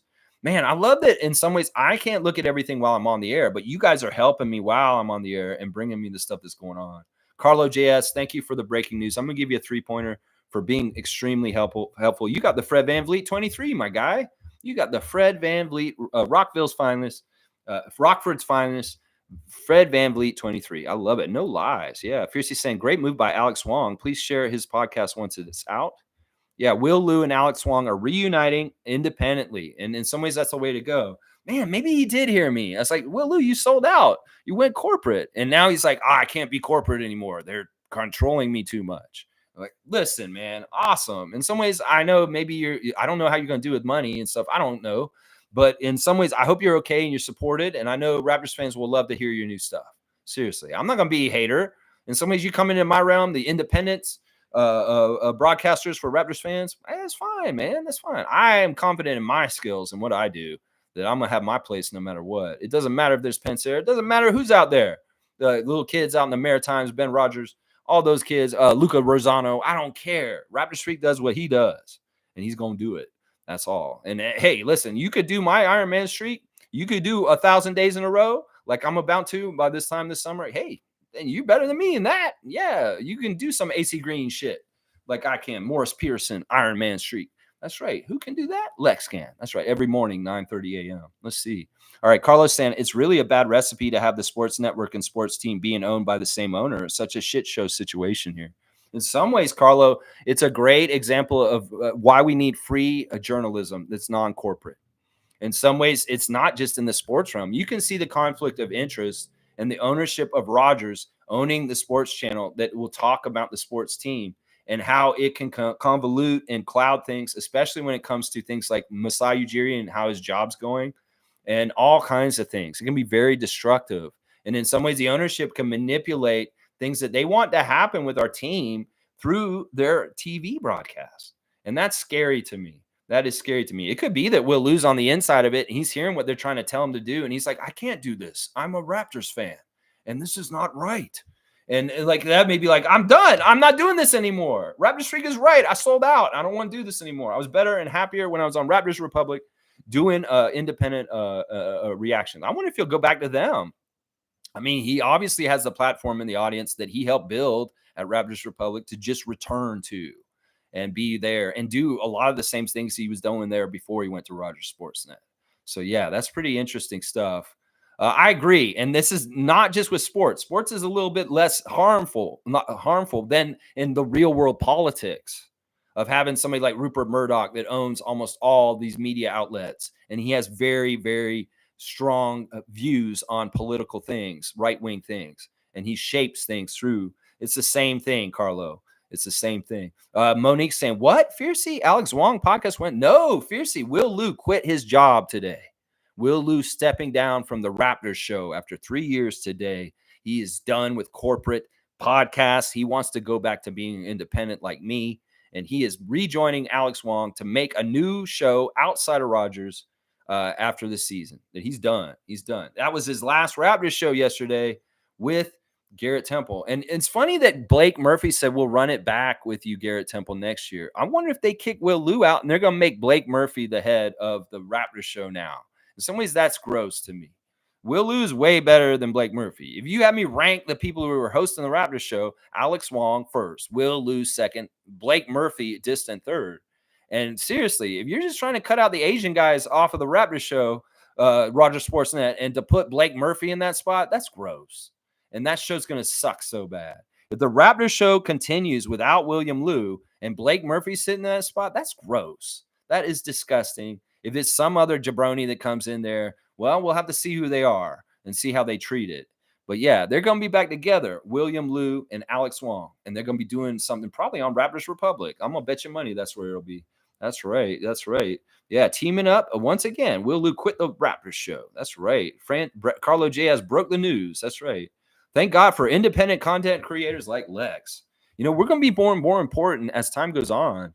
In some ways, it's awesome to be in this time and period. If you want to do something like what I'm doing, I can get an audience, and I don't need no big, huge corporation like Rogers. The right people will find me. In some ways, this is a great time to be creative, independent because of YouTube, because of avenues to get your content out where people can find it. And I'm appreciative of that. And in some ways, it's going to be very important as our world gets more and more corporate owned and corporate controlled. Voices like mine are going to be way, way more important that aren't compromised by big money or paychecks or different shit like that. And Carlo's exactly right. 100% real, Tom Duke. That's right. Cowboy, thank you guys. I appreciate all y'all. Fiercely saying, wait a minute. Will Lou will also be on the Alex podcast as long as he doesn't bring his weird takes over there. Wait, why are you saying it this way? No, Will Lou quit the Raptors show today. He has announced he's going away from Rogers and he's going to do independent podcasts, and he's rejoining up with Alex Wong. That Alex Wong will return to be his co-host on the independent project. So, yeah, whole new Raptors show. How refreshing. I don't know. We'll see who's hosting it. If Blake Murphy said, I'll run it back with you on Garrett Temple, maybe he knew he was keeping the job, and William Lou didn't understand. And he knew he was already on his way out. Because Blake Murphy apparently is going to be on the Raptors show next year. If he's telling Garrett Temple he'll run it back with him. And he sounded real giddy when he said that, too. I don't know. Blake Murphy's got some problems, too, as far as being sensitive to things. Seriously. Tom Duke saying, oh, yeah, Scotty Barnes. Cool Cat saying, wait, is the posting true about Will Lou? Yes, it's true. It is true. We talked about it and we just went over it. Tom Duke saying, yes, he claims he is just going independent, but with the same mission as a Raptors-focused fan show podcast. Now, just act more like a fan, please. Stop kicking the team when they're down. Let's stay positive and stay optimistic and sell the product to the fans in a way that's attractive. Don't make these guys butts of jokes. Don't make light of their alcohol consumption or their partying. Let's make light of the cool things that they do, the humanitarian things, the cool things like the relationship between Grady's mom and Grady. The cool things like Garrett Temple and his interesting backstory that Eric Koreen just wrote a beautiful article about. That's what I'm saying. There's all kinds of great content that we can create about the Raptors. It doesn't have to be negative and all kinds of stupid shit that you guys are doing sometimes. Just remember, you're making content for people like me, William Lou, as I'm trying to make content for people like me also. And in some ways, you want to be you got to know your audience. And in some ways, if you're kicking our team while they're down, that's not what we want to hear. Maybe there's snarky, sarcastic fans that you'll get your audience with, and they love being trolls to their own team. Well, we're not gaslighting our own team. We love our team for real, and we behave that way. And that's the way I would wish more Raptors content makers on the internet would act like. In some ways, they're not really fans. The way they talk, you can tell. You can tell they're not really fans because they will kick our team while they're down. And that's what I'm saying right there. Most saying W stream, Lex, keep at it always. Good times approaching. Go Raptors for life, regardless of the situation. I love Alex Wong, but everything will have to be with Will. Listen, I'm gonna give Will another chance because this is such a crazy turn of events. In some ways, this shows some sort of integrity by him that I respect immensely. It's not that I didn't want him to have a really good corporate job. It's just in some ways he made a decision on principles. If he did get fired. I don't know. He could have gotten fired for the way he acted on the show this season with it being unprofessional, but I don't know. In some ways, I think he's awesome historically. It's just that I've been critical of him lately for making light of alcohol. That's all. But listen, I support you, and you know what? I'm interested to see your new product, Will Lou. And you know what? You actually got some points in integrity with me today. Seriously, you really did. This is a very interesting outcome here. Cool Cat saying, when I saw Alex leaving and the show moving so corporate, also I didn't like Blake on the show. The chemistry changed. I want Will and Alex reunited independently. Well, that's going to happen. You're going to get that, Cool Cat, and it may very well be very much a format like mine on YouTube for Raptors Republic. So let's see. Mike saying Samson should get the Raptors show and make it more basketball scheme and player style talk focus would kill it. I agree immensely, 100% with Logical Raptors fanatic. If you're really going to have somebody sit in that spot instead of Will Lou, get Samson Folk and get him to base it on X's and O's and talking about actual basketball and less about everything around the basketball. Samson would be perfect for this.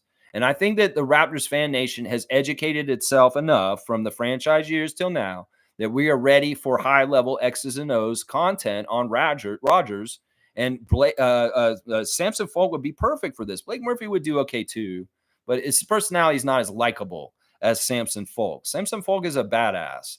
And honestly, if he did it or Oren Weisfeld did it, they would do a good job with this kind of concept. But it needs to be basketball X's and O's, coach speak kind of format. You know, very similar to what LeBron and JJ Redick are doing on theirs, where they talk a lot about in-depth minutia about basketball. So that's the smarter thing to do, because Raptors Nation at this point, 30 years in, knows basketball at an advanced level. You don't have to teach us the basic rules anymore, Leo Routens. We know them. We know them now. And we can get a more in-depth show with Sam Folk teaching X's and O's and intricacies. That would be very good. That would be very, very, very good. I agree with that. I think Mike is on point, and I'm going to give him a 3-pointer because that is a fantastic idea. And he's exactly right. That show would be fire. 27 for you, Mike. You got 27. Project Truth always. And that's what Will Lou said. He's going to Project Truth to get the fuck out of there. Mo saying, appreciate the promo. As we said, Rapid Freak Crew, strong. That's right, y'all. Seriously, this isn't just a promo, Mo. I'll talk about this up until the event. And as you get the details more ironed out and specific, I will definitely broadcast it on this. As I said earlier, we're going to celebrate the superfan Monique's birthday on June the 8th at the NBA restaurant on Queens Quay. And if you can, mark your calendars. If you want to come down there and see Monique and I on her birthday, it's her birthday, so bring her a gift. And we'll go down there and we'll have a nice dinner at the NBA restaurant. Check it out on the lake and celebrate one of the greatest fans of the Raptors ever in the history. As Bret Hart used to say, the best there is, the best there was, and the best there ever will be. Monique Lawrence. That's what I'm saying right there. June the 8th. That's right. Logical Raptors fanatic saying 2024 Raptors second round pick went to the Gasol trade. 2024. Okay, he knows exactly where our second round pick went. It was in the Gasol trade way before. So that's interesting. Mike went and looked it up. Thanks, man. Thanks, Mike. I'll give you another dunk for information. You went and bothered to do that. 28 for Mike. I like that. Let's see. Cool Cat saying, Lex, I have allegiance to all of our NBA champions. They come first for me in this playoffs. Fuck that. Except for the ones that are in Philly. I'm fine with all the rest of them except for that particular team. Fuck that. You seriously, Nick Nurse is enemy number one right now. You cannot wish any success for him at this point. As far as I'm concerned, I am that way. You go ahead and do it how you want to, Cool Cat. You have your own kind of allegiance way of doing things. That's fine. But for me, fuck Nick Nurse for the rest of his NBA coaching career. I never want him to win another championship ever fucking again. I'll say that over and over again. I'll wish it into existence over and over again. Joel Embiid never win an NBA championship. Never, never, never, never, never. Now, if Nick goes to another team that's a little bit more likable for me, maybe I'll relax my stance on this. But forgive me for being against the arch enemy Atlantic Division team, the Philadelphia 76ers, especially since they snaked our coach from us on the down low in a very fucked up tampering way. Why the fuck would I root for Nick? Seriously, think about that. Seriously, why would I root for that bullshit artist that bullshitted his way through our team last year and fucked us up in the play-in with the Chicago Bulls? Why would I root for him? Seriously, come on now. Come on now. Blessings to your son, Dana. Yes, thank you, Fiercey. That's very kind of you. I'm going to give you a dunk. Fiercey's getting a dunk for that. She's at 89. 89 dunks for Fiercey Salsera. All right, let's see. Mike saying Paul George married a stripper, and I know Kawhi was in that video getting a dance. Gary Trent Jr. doesn't have things like that. Yeah, he may be looking like he's all that, but he's not in his lifestyle. He's very focused. I mean, this is the guy who's at the beach in Miami at 6 a.m. running around cones in the sand. Like, seriously, his dad would be like, Junior, you better be staying away from them women. It's probably a lot what Gary Trent Sr. told him. His dad probably knows all these. Like, this is the pitfall you're going to fall into, Gary, if you get older and you're in the NBA. You don't want these women to be leeching on you, succubus. No, you don't want that, Gary. And it's like, yeah, Dad, I'm listening to you, Dad. You told me this every day since I've been growing up. Yeah, you don't want to get the women messing you up with your career.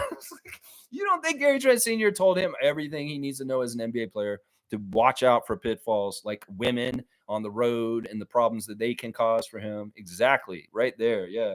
Sure, Constant, great stream yet again, Lex. Let's get these 2 wins in Miami. Closing out on a fun note. Does anyone have a better stroke from deep than Dick in his draft class?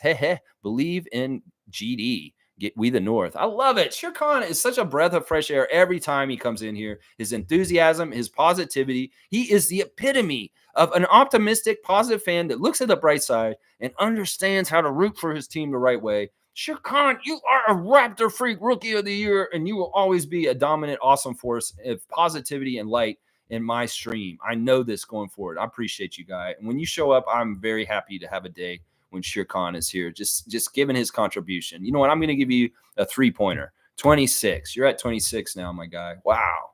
All right, let's keep going. Carlos saying problems with women like Zion and Jalen Green. Yeah, you just don't need this shit. You don't need this shit. I went and looked at what Chris was saying about Bruce Brown. I went and looked. Yeah, there's a speculation about porn star's baby, and one of the Nets fathered the baby. And at first they thought it was Kevin Durant. Then they thought it was Blake Griffin. And then it seems like it's Bruce Brown's kid with Lana Rhodes. That's what the rumors are.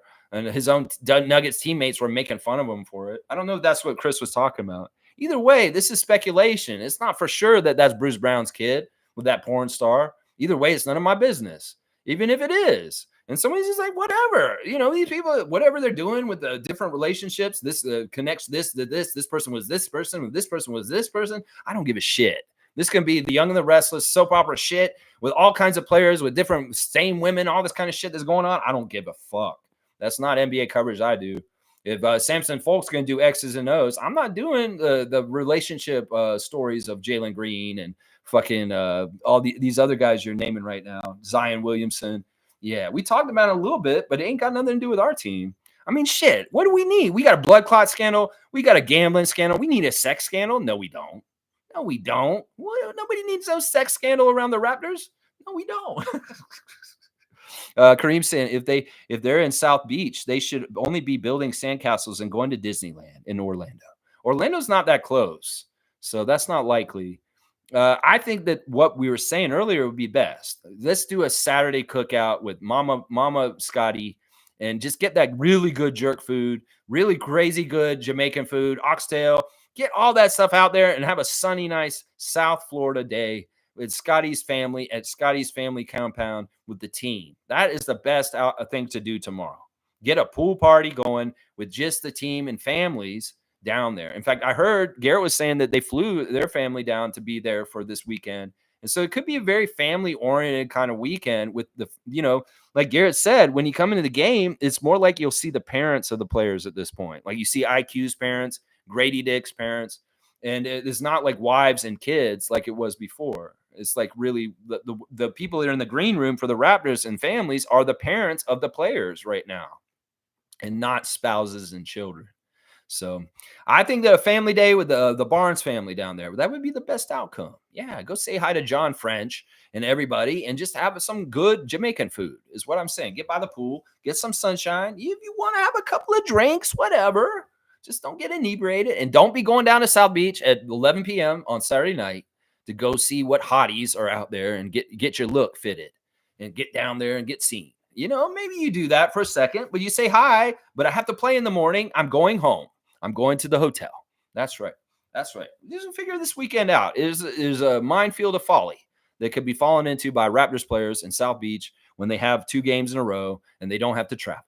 That's just how it is. I knew this was going to be like this weekend. I was a little worried. Sue's saying, if I had millions of dollars, I can tell you for a fact I would never marry a stripper or sex worker and call that lady the mother of my child. I just could not do it. Yeah. I mean, listen, I want to say this. Women that do that job, they're women too. I mean, we can degrade them and look down on them, but you know what? They're just women and they're making choices in their lives to try and make money. In some ways, I get that. Now, there are straight up gold diggers that are out there trying to latch themselves into the lives of NBA players and athletes in general. And you got to be wary of them. You got to be wary of them for sure. It's got to be so hard to have a relationship if you're famous and rich and realize whether that person loves you or not for what you are and not what you make and who you are. You know, it's a weird situation in some ways. I'm with Smooth. In some ways, if I was in that situation, yeah, I wouldn't want to be like with somebody who may be with other people also. That's the thing. Kareem saying, is it just me or does Michael Grange look like one of our assistant trainers or coaches?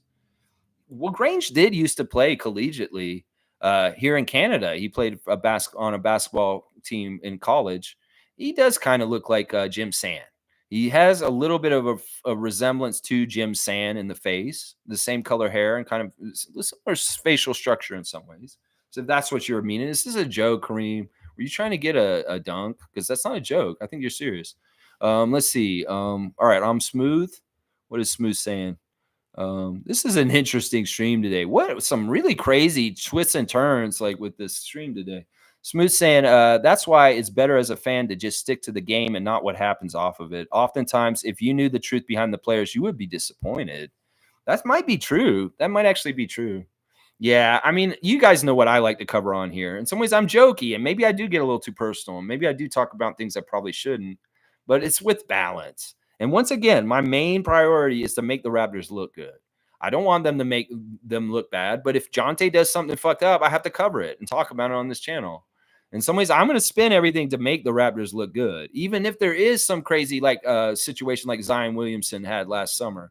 I'm going to try and help our guys in PR ways. I mean, that's just how I do it. I'm going to help Masai and Darko first, and then guys like Scotty, and then the rest of the team going down in hierarchy.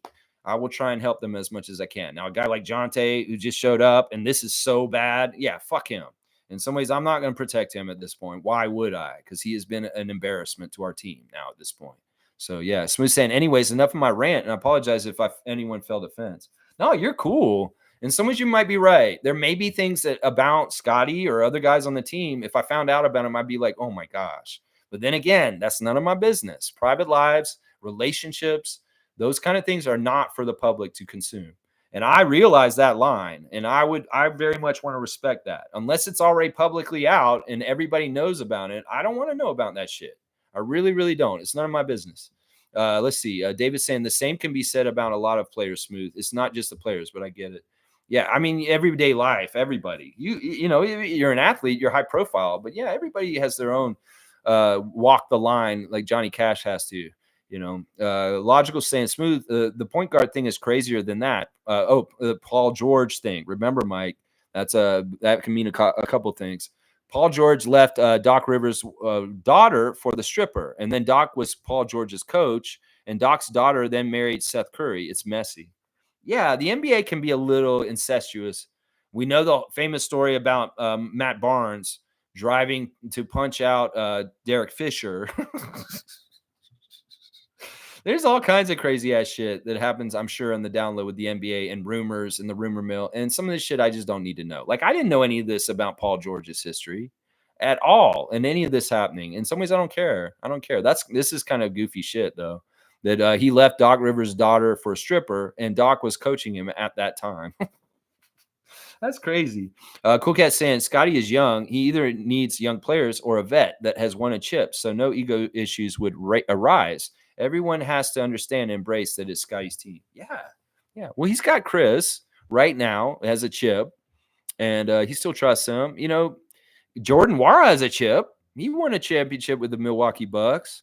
I mean, I get it. He needs other young players. Well, he's got RJ, he's got Grady, and he's got Emmanuel. In some ways, we want good influence young players, and I think RJ's that. I think Emmanuel's that. Emmanuel's faith, it really guides his life. You know, do we think somebody like Emmanuel, who's talking about Jesus all the time, is out there just like being crazy with like sex before marriage kind of stuff? Probably not. I mean, in some ways, if you're a real religious person, you really walk that walk. And that's why I think people like Grady and IQ are chaste. And they are not out there being philanderers and crazy, like jumping in and out of beds with everybody. I may be completely wrong. It may be that they've worked that out in their Christianity, that they can do this behavior and justify it. But also, it may very well be that they follow the letter of the law of the Christianity and following Jesus, and they're not trying to do that kind of lifestyle. In some ways, they know it's destructive from the learnings of Jesus, and they don't want to do it. I mean, that in some ways, that's part of the reason why I like how faith-driven Emmanuel Quickley is, because in some ways that is something that safeguards you from bad distractions and things happening in your life that derail your career. And the faith of Grady Dick, Emmanuel Quickley, RJ Barrett, and Scotty Barnes is real. These guys believe in Jesus, And in some ways, if they believe in the teachings of Jesus, well, their private lives may reflect that more than we actually understand. Seriously. Seriously. So that's the kind of way I look at it. So it's these young players are like him and they're more faith based and they're not all bowdy going out and getting rowdy. Like maybe Delano was like that. I could probably say that's the damn truth. That Delano Banton and Justin Champagny are nightlife guys. And that may be part of the reason why Delano left is because he was a bad influence on Scotty to want to go out all the time. That could be true. That could be true. I could see that being possible with Delano Banton. Seriously. I mean, I'm just speculating. I don't know if that's the damn truth. I won't say it is for sure. Let's see. Smooth saying, logical Raptors fanatic. Out of personal experiences, I have no tolerance for that sort of Behavior. David Saborin, yes, for sure. Yeah, that's crazy. Like with the soap opera kind of stuff, making a mess of your life and just like doing crazy shit, having no self-control, maybe not making judgment calls very well with things that you're deciding to do. Yeah. Yeah. I mean, M.A. Adoka shit. Yeah. Yeah. Maybe you shouldn't do that, M.A. And like, bam, all of a sudden you're not the coach of the Celtics all of a sudden. That kind of stuff right there. Yeah. Mike is saying smooth. That's completely fair. And players today clearly haven't been schooled right. Well, that is probably part of the rookie class thing that they do. All the rookies come in, they get drafted. They're probably learning about financial stuff and being protective of their money, trying to keep hanger-ons off. And so they're not taking advantage of you, like trying to get business money for their business ideas. And then there's also, the women, the nightlife, the pitfalls that Justice Winslow fell into. Yeah, you want to be the cautionary tales. They train rookies coming in. This is what it's going to be like. You're going to be at hotels, coming in your hotel, and there's going to be a woman in the lobby, and they're going to be like, "Hey, you played for the NBA, don't you?" That's the shit that happens to these guys. It happened to the NBA guys in the 80s. That's why Showtime was so successful in this kind of stuff with Magic Johnson, all them going crazy. And the wrestlers at that time were crazy too. Ric Flair, oh my gosh, the women he could get all over the place in all kinds of crazy ways because groupies are everywhere. You see them at the games sitting in the front rows. You see some women that are dressed up all attractive in certain ways and they're looking at the court a certain ways. Yeah, they might as well be at the meat market trying to figure out which player they're going to try and get the attention of later on that night and see if they can meet up with them for a rendezvous. Yeah, that's the kind of stuff we're talking about right there. Yeah, Wayne's saying you were doing well, Lex, until you expressed value in Jalen McDaniels. If he took his career seriously, I have a villa in the Caribbean with acres of fresh fruit powered by solar and wind for their prayer. Listen, I've stood up for him, but once again, I want to make this very clear, Wayne. I'm not necessarily a stand for Jalen McDaniels. I'm a stand for Masai Ujiri. And Masai Ujiri and Bobby Webster put a 2-year contract on him. I don't want him to make them look bad. So he has to do better next year. And I don't totally believe he will. And I hope he does because I don't want this to be an L in the column for Masai in the front office. So in some ways, I want Jalen to succeed to make Masai look good. It's not necessarily that I like Jalen or I want anything good for him necessarily. It's just that I want good things for Masai. That's the whole thing with that. And I think you might be right. Who knows? Maybe Jalen McDaniels a little bit too much of the South Beach nightlife party kind of youngster lifestyle. And he didn't work on his game enough. And that's why he's where he is. Who knows? That might be true. Carlos saying, this is why I don't want the Pacers to go deep in the playoffs. I want that pick in the early teens. That doesn't determine anything, Carlo. It doesn't have anything to do with the playoffs. Where they finish in the standings is the only thing that matters. It doesn't matter how far they go in the playoffs. It's where they finish with their record in the regular season that will determine where that pick is. They could win the championship, and it won't matter because it's how many wins they got in the regular season, just to clarify. So don't be rooting against the Pacers because you want it to help our pick. I don't believe that's true. Like if they win the championship, it doesn't mean they're going to be picking last. They will pick wherever they finished in the end of the season. I believe that's true. If I'm wrong, Mike, correct me. If I'm wrong, I believe it's by the ending of your record, the standings at the regular season. Postseason is not factored into the draft. I believe that's right. Trevor's saying, I just got a call from my friend. He asked me if I want to go to a Raptors game in Miami tomorrow. I said yes. Wait, the game's tonight. You mean Sunday? You go to the last game of the season, Trevor. Well, that just makes sense. You went to so many games road games for us this year in the States. I appreciate you coming to so many games this year, Commissioner Jay. Going to games in Brooklyn, Philly, Houston, LA, New York, Boston. You went everywhere this year. Might as well go to Miami. since it's just down the street from where you're at right now anyway. So you go on down there, South Florida, Trevor J, Commissioner, and go on to the Miami game. You go tonight or you going Sunday? That's what I want to know. You're flying out. Okay. Oh, so you're up north and you got to go down. So you're not in Lauderdale right now. Okay. Yeah. So you're going to Sunday's game. That's cool. Trevor, represent us right. We'll talk about it more that day. Race Mode saying the worst free throw percentage in Raptors history belongs to Oliver Miller, who shot 45.5% from the free throw line during his time with the team. Thank you, Race Mode Daily, for completing that part of the show today. You are going to get a 3-pointer. You are at 12, my guy. You've got a 12 on the dunk chart. Thank you. So is Oliver Miller. He shot 45.5% from free throw line during his time with the Raptors. I knew it was somewhere down there. It was somebody who shot around 40 to 50%. And it was Oliver Miller. Great factoid. Thank you, Race Mode Daily. I'm going to put this in my mind, and I'll know this now. The worst free throw percentage in Raptors history was Oliver Miller. There you go. Chris is saying, Will Lou didn't decide anything. Please. He was told to go. Why? Because he's kind of annoying. No way you leave that dream job. You don't. Access to the team, you leave that? No, he got nice fired. This could be true, too. Chris may be exactly right. Maybe they're listening to me, too, and they heard my criticisms of him. And they're like, man, he isn't professional. Look at how he made Marc Gasol get red with embarrassment. Like it could be like that. It could be that that's part of the reason why he's like, I want to be more independent now, because honestly, I guess I'm not professional enough for Roger Sportnet's corporate. And yeah, I'm on my way. I'm going to do an independent thing. I don't know. Maybe the first shoe dropping was Alex Wong leaving already. Maybe he didn't like doing the job without his buddy, and that he really values working with his best friend. And in some ways, that's part of it. We don't know for sure the truth, whether he was fired or he quit. But you may be very well right, Chris, that in some ways he's leaving because he didn't have a choice. You may be exactly right. Let's see. Fiercely saying that, Chris, maybe the Raptors show read my comment. Maybe other watchers complained as well about his interviewing style. This could very well be the truth. I mean, if they're wondering about ratings and they're wondering about things, well, we are the ones who can control this because we're the audience. And in some ways, they give the feedback. This is why I'm so glad. You guys can give me feedback. I'll listen to it, but at least nobody can fire me because I am my own boss. And that's a great independent thing to be this way on this. Yeah. Who knows? It could be that noise around him and some of the things he did this week hurt him as far as like the alcohol stuff, like I was talking about.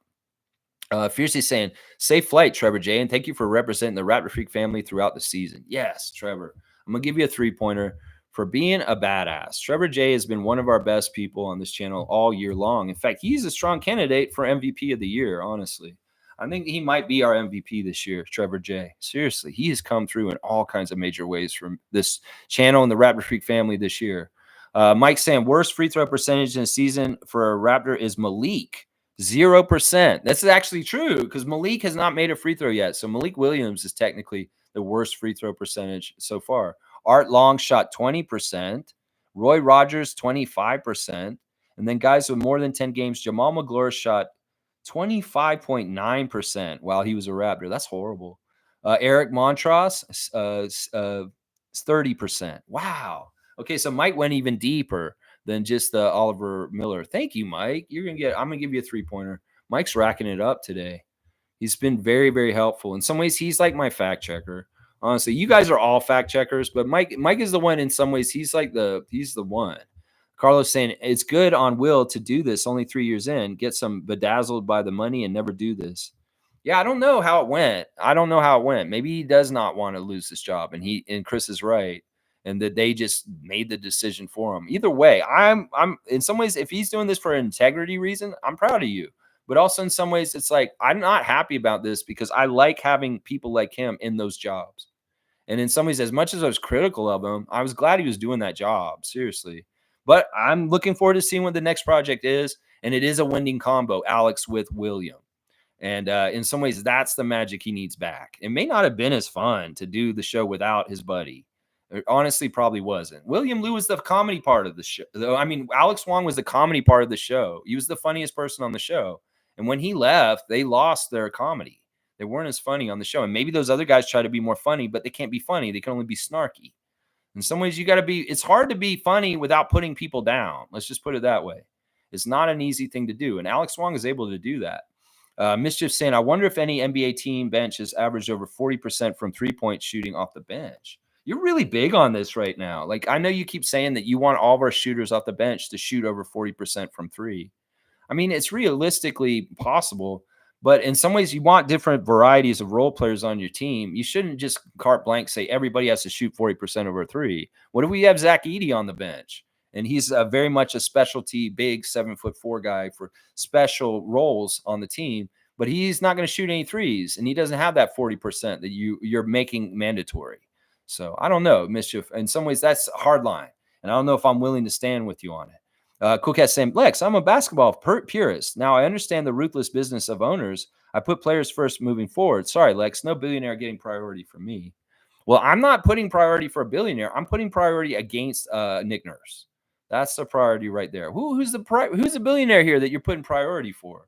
I'm a Raptor stan. Number one, I'm not a stan for Larry Tannenbaum, per se. I'm not a stan for Rodgers. That's for damn sure. Or Bell. No, I'm a stand for the Raptors, the team, and it's not a player. And I understand you're more a player fan than a team fan because you think the teams are owners. No.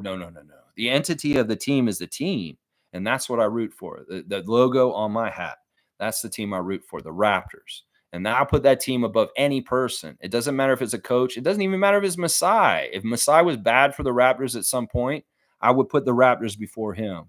But in my hierarchy of allegiance, the Raptors are number one as a team. It doesn't have anything to do with a billionaire owner or anybody like that. Then Masai Ujiri, who runs that team very effectively and very well. And then, everybody down the line, Bobby Webster, Teresa Resch, Dan Tolzman, Darko Rajakovic, very high on my list of allegiance and protecting, of course. And then the franchise players, Scotty Barnes. The players are important. And I do very much look out for them too, but it's not a player versus owners thing in this thing. This is a franchise fan right here. This is a team fan. And in some ways I get it. You're upset about some things that happen with Siakam in our ownership. Maybe you're upset with this or this. I'm upset with Nick. I'm upset with Clutch. I'm upset with Rich Paul. I'm upset with Daryl Morey. And why the fuck would I root for their team? And this has nothing to do with any owners. This has nothing to do with any owners. And I mean, if you can't get this, if you can't understand this, like Smooth can, he will never root for Nick Nurse. I don't understand why you can't, because he was supposed to be our Spoelstra. He was supposed to be our Popovich, and he fucked that all up. And it was very selfish how he did it.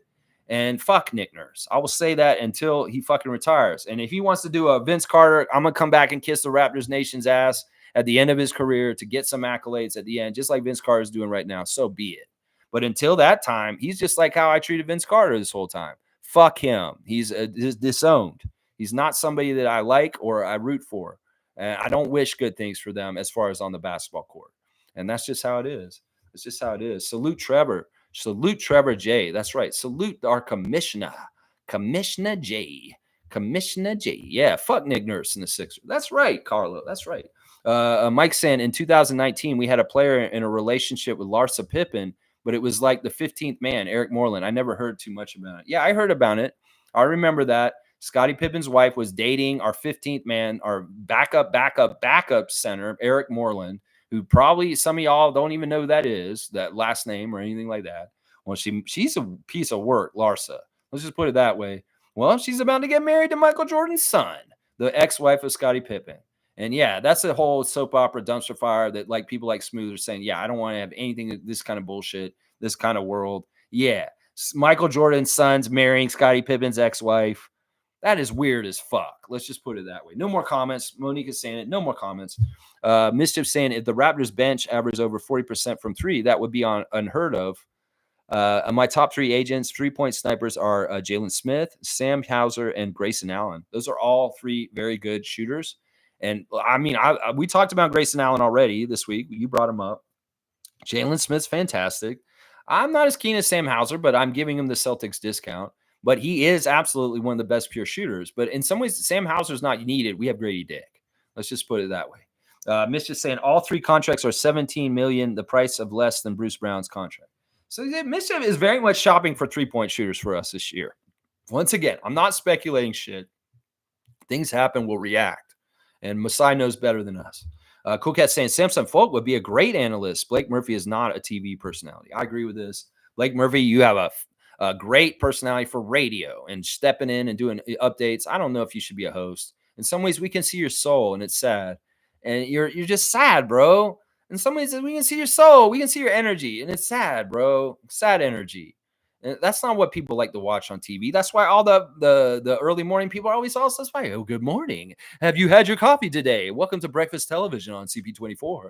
Yeah, and this morning we're talking about at the ROM. There's a free event down there for kids from up in the Scarborough. They can come down and go to this ROM. You got to be upbeat. And Blake Murphy's energy is like you want to kill yourself. It's like, oh my gosh, Blake Murphy, you're so depressing. So depressing. Samson Falk, smiley guy, happy guy. Hey, I'm enthusiastic about talking X's and O's and stuff like that. Blake Murphy, meanwhile, was like, I hate myself, just like I hate, gosh, AEW's the best, and I hate myself. Yeah, I don't understand him. Go cover the Jays, Blake Murphy. It's baseball season. Go cover the Jays. I know you like to. Let's see. Mischief has got my cutoff too. I thank you. David's saying Samson Falk is great, and he asks great questions in media day availability or post games. That's right. Samson Falk is one of the best media people in Toronto right now because he covers basketball, because he understands basketball, and he talks about basketball. Yeah, it's standings. Yeah, standings. Yeah, it's standings. Okay, so I was right. So, Carlo, it doesn't matter how well the Pacers do. It will not affect that mid-round. In fact, in some ways, we want them to lose now so that it goes up. So we want the Pacers maybe to fall out of the playoffs in the plan. Maybe not, because that'll help the Sixers. We don't want that. Let's see. Randolph saying, blessings, beloved Raptor freaks, on this game day. For everything, there is a season. This is springtime for the Raptors. Let's go out and plant. Yeah, I love that. I love that sentiment, Randolph. I'm going to give you a dunk. As everybody says on this channel, let's grow. Let's grow. That's right. We're going to grow this summer, and we're going to be better next year. You got the Dennis Schroeder 17, my guy, or the Garrett Temple 17. Yeah. Logical saying Flynn was 29th in the 2020. The Bucks had the best record and traded that pick to Memphis, who picked Bane. Yeah. I remember that. We talked about that. Trevor saying, I'm flying from Fort Lauderdale to Miami. It's only an hour and like 20 minutes. Why would you do that? Why would you even fly? That sounds like you could drive there faster. Like, seriously. Like, I could drive from Fort Lauderdale to Miami in under an hour, probably. You just got to know how to drive fast and get down there. Why would you even go up in the air? I think you were flying from New York down to Miami. Why would you fly from Fort Lauderdale to Miami? This seems like an Elon Musk hop, skip, and a jump. I'm going to the convenience store, honey, and I'm going to fly my jet up in the air and circle around and land like 2 blocks from us. This doesn't make no sense to me, Trevor. Don't be getting in a plane if you don't need to. Drive there. Seriously, come on now. You know it's not that far. Why would it take you an hour and 20 minutes in a plane? That should be like a 10-minute, I'm up and I'm down. Like, seriously, Fort Lauderdale is how far from Miami? Let me look at this. Come on now. You're driving me crazy with this. Fort Lauderdale. Distance to Miami. Why would you fly? Seriously, it's a 57-minute drive. It's an hour drive. How are you flying there in an hour and 20 minutes? It's 28 miles. Why are you flying there? Maybe he means he's driving. He's going to fly down there because he's going to fly in the car, fly on down there. All right. You can drive there. That's what David said too. Man, David and I have the same brain. We have the same brain. He doesn't want to drive is what he's saying. Why do you not want to drive? Why would you fly? That's so bougie. That seems like that'd be more expensive to get up on a plane ticket to get there. Yeah, see, David even looked it up too. He said 28 miles on I-95. Drive less. Get a Tesla. I'll drive for you. David, I gotta give you a 3-pointer. That's hilarious. He's like, get a Tesla, it'll drive you there for you. Man, David's awesome. 82, David. You're in the 80s now. Why wouldn't you just try? What the hell? Get your friend to drive you there. You just ride in the car. Chris is saying, for fuck's sake, I think people complained about William Lou. That might be true. You know, they may have watched them and they're like, they're right. He's not being professional. Trevor's saying, I know, David, I wanted to drive, but my wife is going with me and she doesn't want to drive. So your wife is making y'all fly. All right. I know that listen, happy wife, happy life. I understand, Trevor. Go ahead and fly. You're fine. Let's see. Fiercely saying, Lex, Larsa and Michael Jordan Jr.'s engagement is off. has been for 1 month. She gave a weird explanation for the breakup. Others say MJ probably said he cut his son off of the will. Drama.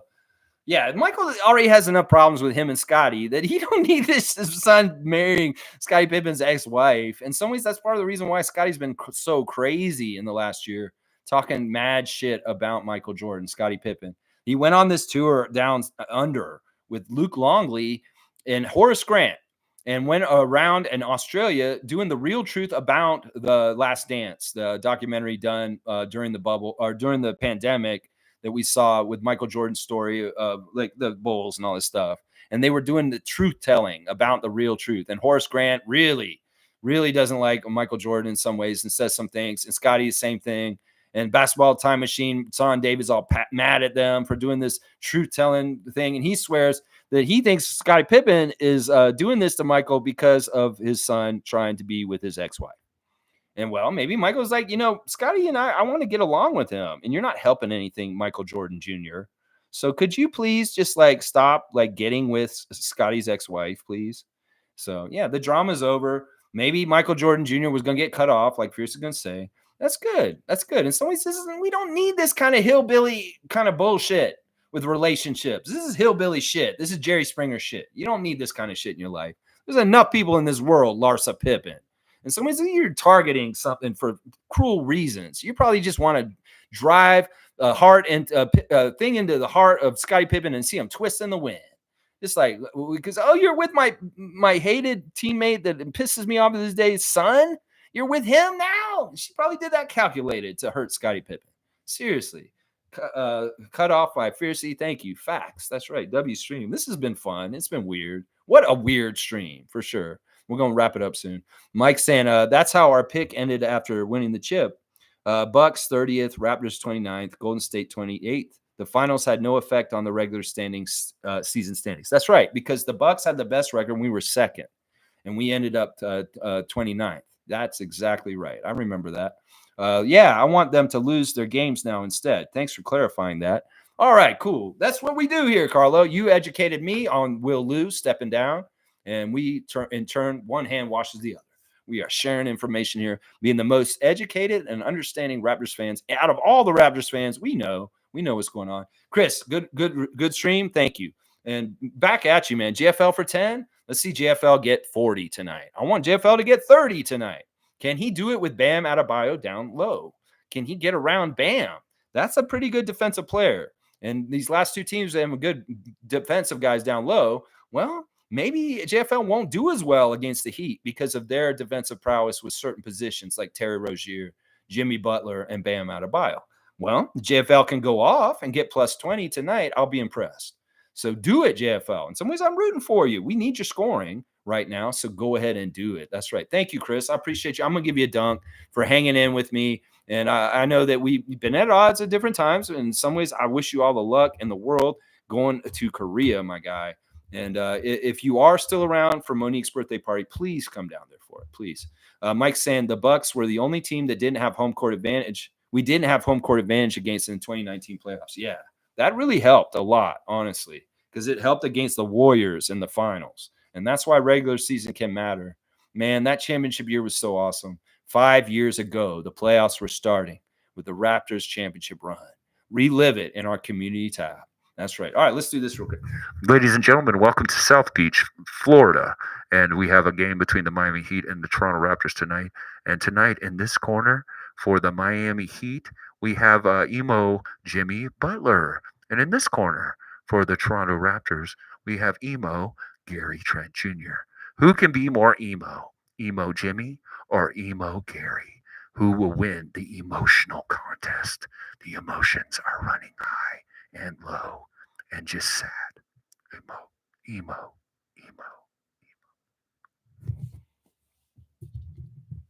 All right, y'all. Let me just go over the injuries again real quick. Let's see if there's any update, and we'll get out of here. DJ Carton out. Gary Trent Jr. questionable. Bruce Brown questionable. Chris Boucher out. Scotty Barnes out. Jakob Poeltl out. Fuckface who gambled out. Miami Heat. This is what we're looking at with their injuries currently, right this second. Duncan Robinson is out. Josh Richardson is out. And Terry Rozier is day to day. So we'll see if he shows up. The referees are Josh Tiven, who favors the Raptors, JB DeRosa, who favors the Miami Heat, and Michael Smith, who favors the Miami Heat also. Just so you know, the refs right now. And yeah, let me see. Is there anything else? Oh, we do have a birthday today, guys. We hadn't had a birthday all week. So let's do this birthday right now. Former Raptor and Raptor from this past year, Ron Harper Jr. has turned 24 today. Happy birthday to Ron Harper Jr. Sad to see how things went this year with you, my guy. Getting hurt and then getting waived. It's sad. And we'll have to see how your career goes from here. Are you going to try and be on a G League team this summer and continue to try and be in the NBA? Or are you going to go overseas and get a big paycheck? Ron Harper Jr. Happy 24th birthday today. In some ways, I feel bad about the year that Ron had. It's disappointing, but it is what it is. Y'all check on your teams. HC was in here. He's still trying to come get you, Peter. So keep on going on, both y'all. David, you've got some work to do if you want that bronze against Jason Duke. Yeah, I appreciate all y'all playing that. And good fun stuff. Wow, what a bombshell today. Will Lou stepping down from the Raptor show to start an independent podcast with with Alex Wong. And in some ways, wow, that is crazy. That is crazy. Yeah. David's laughing because that was too funny. You like my marquee main event matchup? That's pretty good. Chris is saying all the intra NBA dating is odd, but it's more than basketball that fuels the love affairs. It is what it is between the players' ears. The women like. Being intelligent is really the biggest turn on. Are you trying to be sarcastic or goofy or funny? Come on, man. You want to know what these women want? There's a couple of different things that they may want. I could go over the list. Yeah. Listen, the way they meet a good woman is like how Garrett met his wife, through their auntie and through church. Fiercely saying, is he still injured? Ron Harper Jr. wishing him well. I don't know what his status is exactly. He may not be injured, but he's not on our team anymore, and he is a part of the past. We'll have to see if he gets a chance with anybody else coming up in the next year. It's very likely he'll end up on another G League team, and we'll see him playing against the 905 next year at some point. I don't see him getting cleanly picked up by a team in the NBA. So it's probably going to be that he's going to be in the G League still. If he decides to do this, it could be very well that he's decided, I'm going to go somewhere else and make a bunch of money right now. I don't know. It's more likely he's going to continue on the G League next year before he goes over there yet. He's still got chances, and the injury is really kind of what took him out of the picture. So, but he won't be on our team next year, though. He's not a part of our team. We've waived him. So, yeah, aunties are the best. Yeah, auntie set up Garrett Temple with his Miss USA nuclear scientist wife. Auntie. Yeah, auntie's the one who met them, linked them up. That's a better way to meet somebody good than going to the strip club with James Harden. That's not the best place to meet your future spouse. Let's just put it that way. All right, y'all. Thanks for watching me. Please like, comment, subscribe, and share. And appreciate y'all being Raptor freaks. That's right, Raptor freaks, baby. Let's beat Miami tonight. Let's beat them down, right? If we don't beat the Heat tonight, we got to beat the Heat on Sunday. So y'all get your rest and be good Christians doing good Christian things in South Beach this weekend now. Come on now. Let's follow the words of Jesus and not the words of Satan. It could be Satan. Yeah, old church lady, Dana Carvey from Saturday Night Live. Oh, who could be that wants you to go down to that club on South Beach on Saturday night, Jalen McDaniels? Could it be Satan? Satan? Yeah, you remember that clip? That was pretty funny. The old Saturday Night Live. There you go, guys. All right, thanks. Chris is saying, this is why rumor is women like Jalen McDaniels so much. His mind for the game. Nothing about him being 6'9". Nothing. Jalen is so mentally tired from intellectual discussion. Shows on the court. Yeah, Chris is not being serious at all. All right, Fiercely saying, no, till Sunday. And the game will be over at like 3, 4 o'clock. You'll have the whole evening on Sunday night, and you'll be in Miami. You can wait till then. Come on, Raptors. None of y'all are such starving party maniacs that you got to go party maniac all weekend. No, you got a game tonight, and you got a game on Sunday afternoon. So spend a family day with Scotty Barnes' family and get that good Jamaican food and a cookout and sit by the pool and just enjoy your time. Maybe have a little get-together, Raptors get-together as a team and family, and make it a team function. And no outside hood rats coming in there trying to leech and get on you for your money like Chris is talking about. No, them hood rats. That's right. Let's keep it all focused on Jesus. Jesus. and just the basketball. Let's do that, young man. You're in the land of sin down in South Beach, Miami, Florida. You need to stay with Jesus. I testify we're staying with Jesus. That's right. That's right. Lex, Larsa Pippen, and Michael Jordan have split. Thank you guys for giving me the news on that. I'm not keeping up on those kind of things. So thank you for giving me the right stuff. All right, y'all. Appreciate y'all. I'll see y'all tomorrow, 9:30. Reaction to the Miami game tonight. Game 1 of 2 to finish the season, the Raptors season. Yeah, let's get 26 wins tonight, baby. Let's go, Raptors.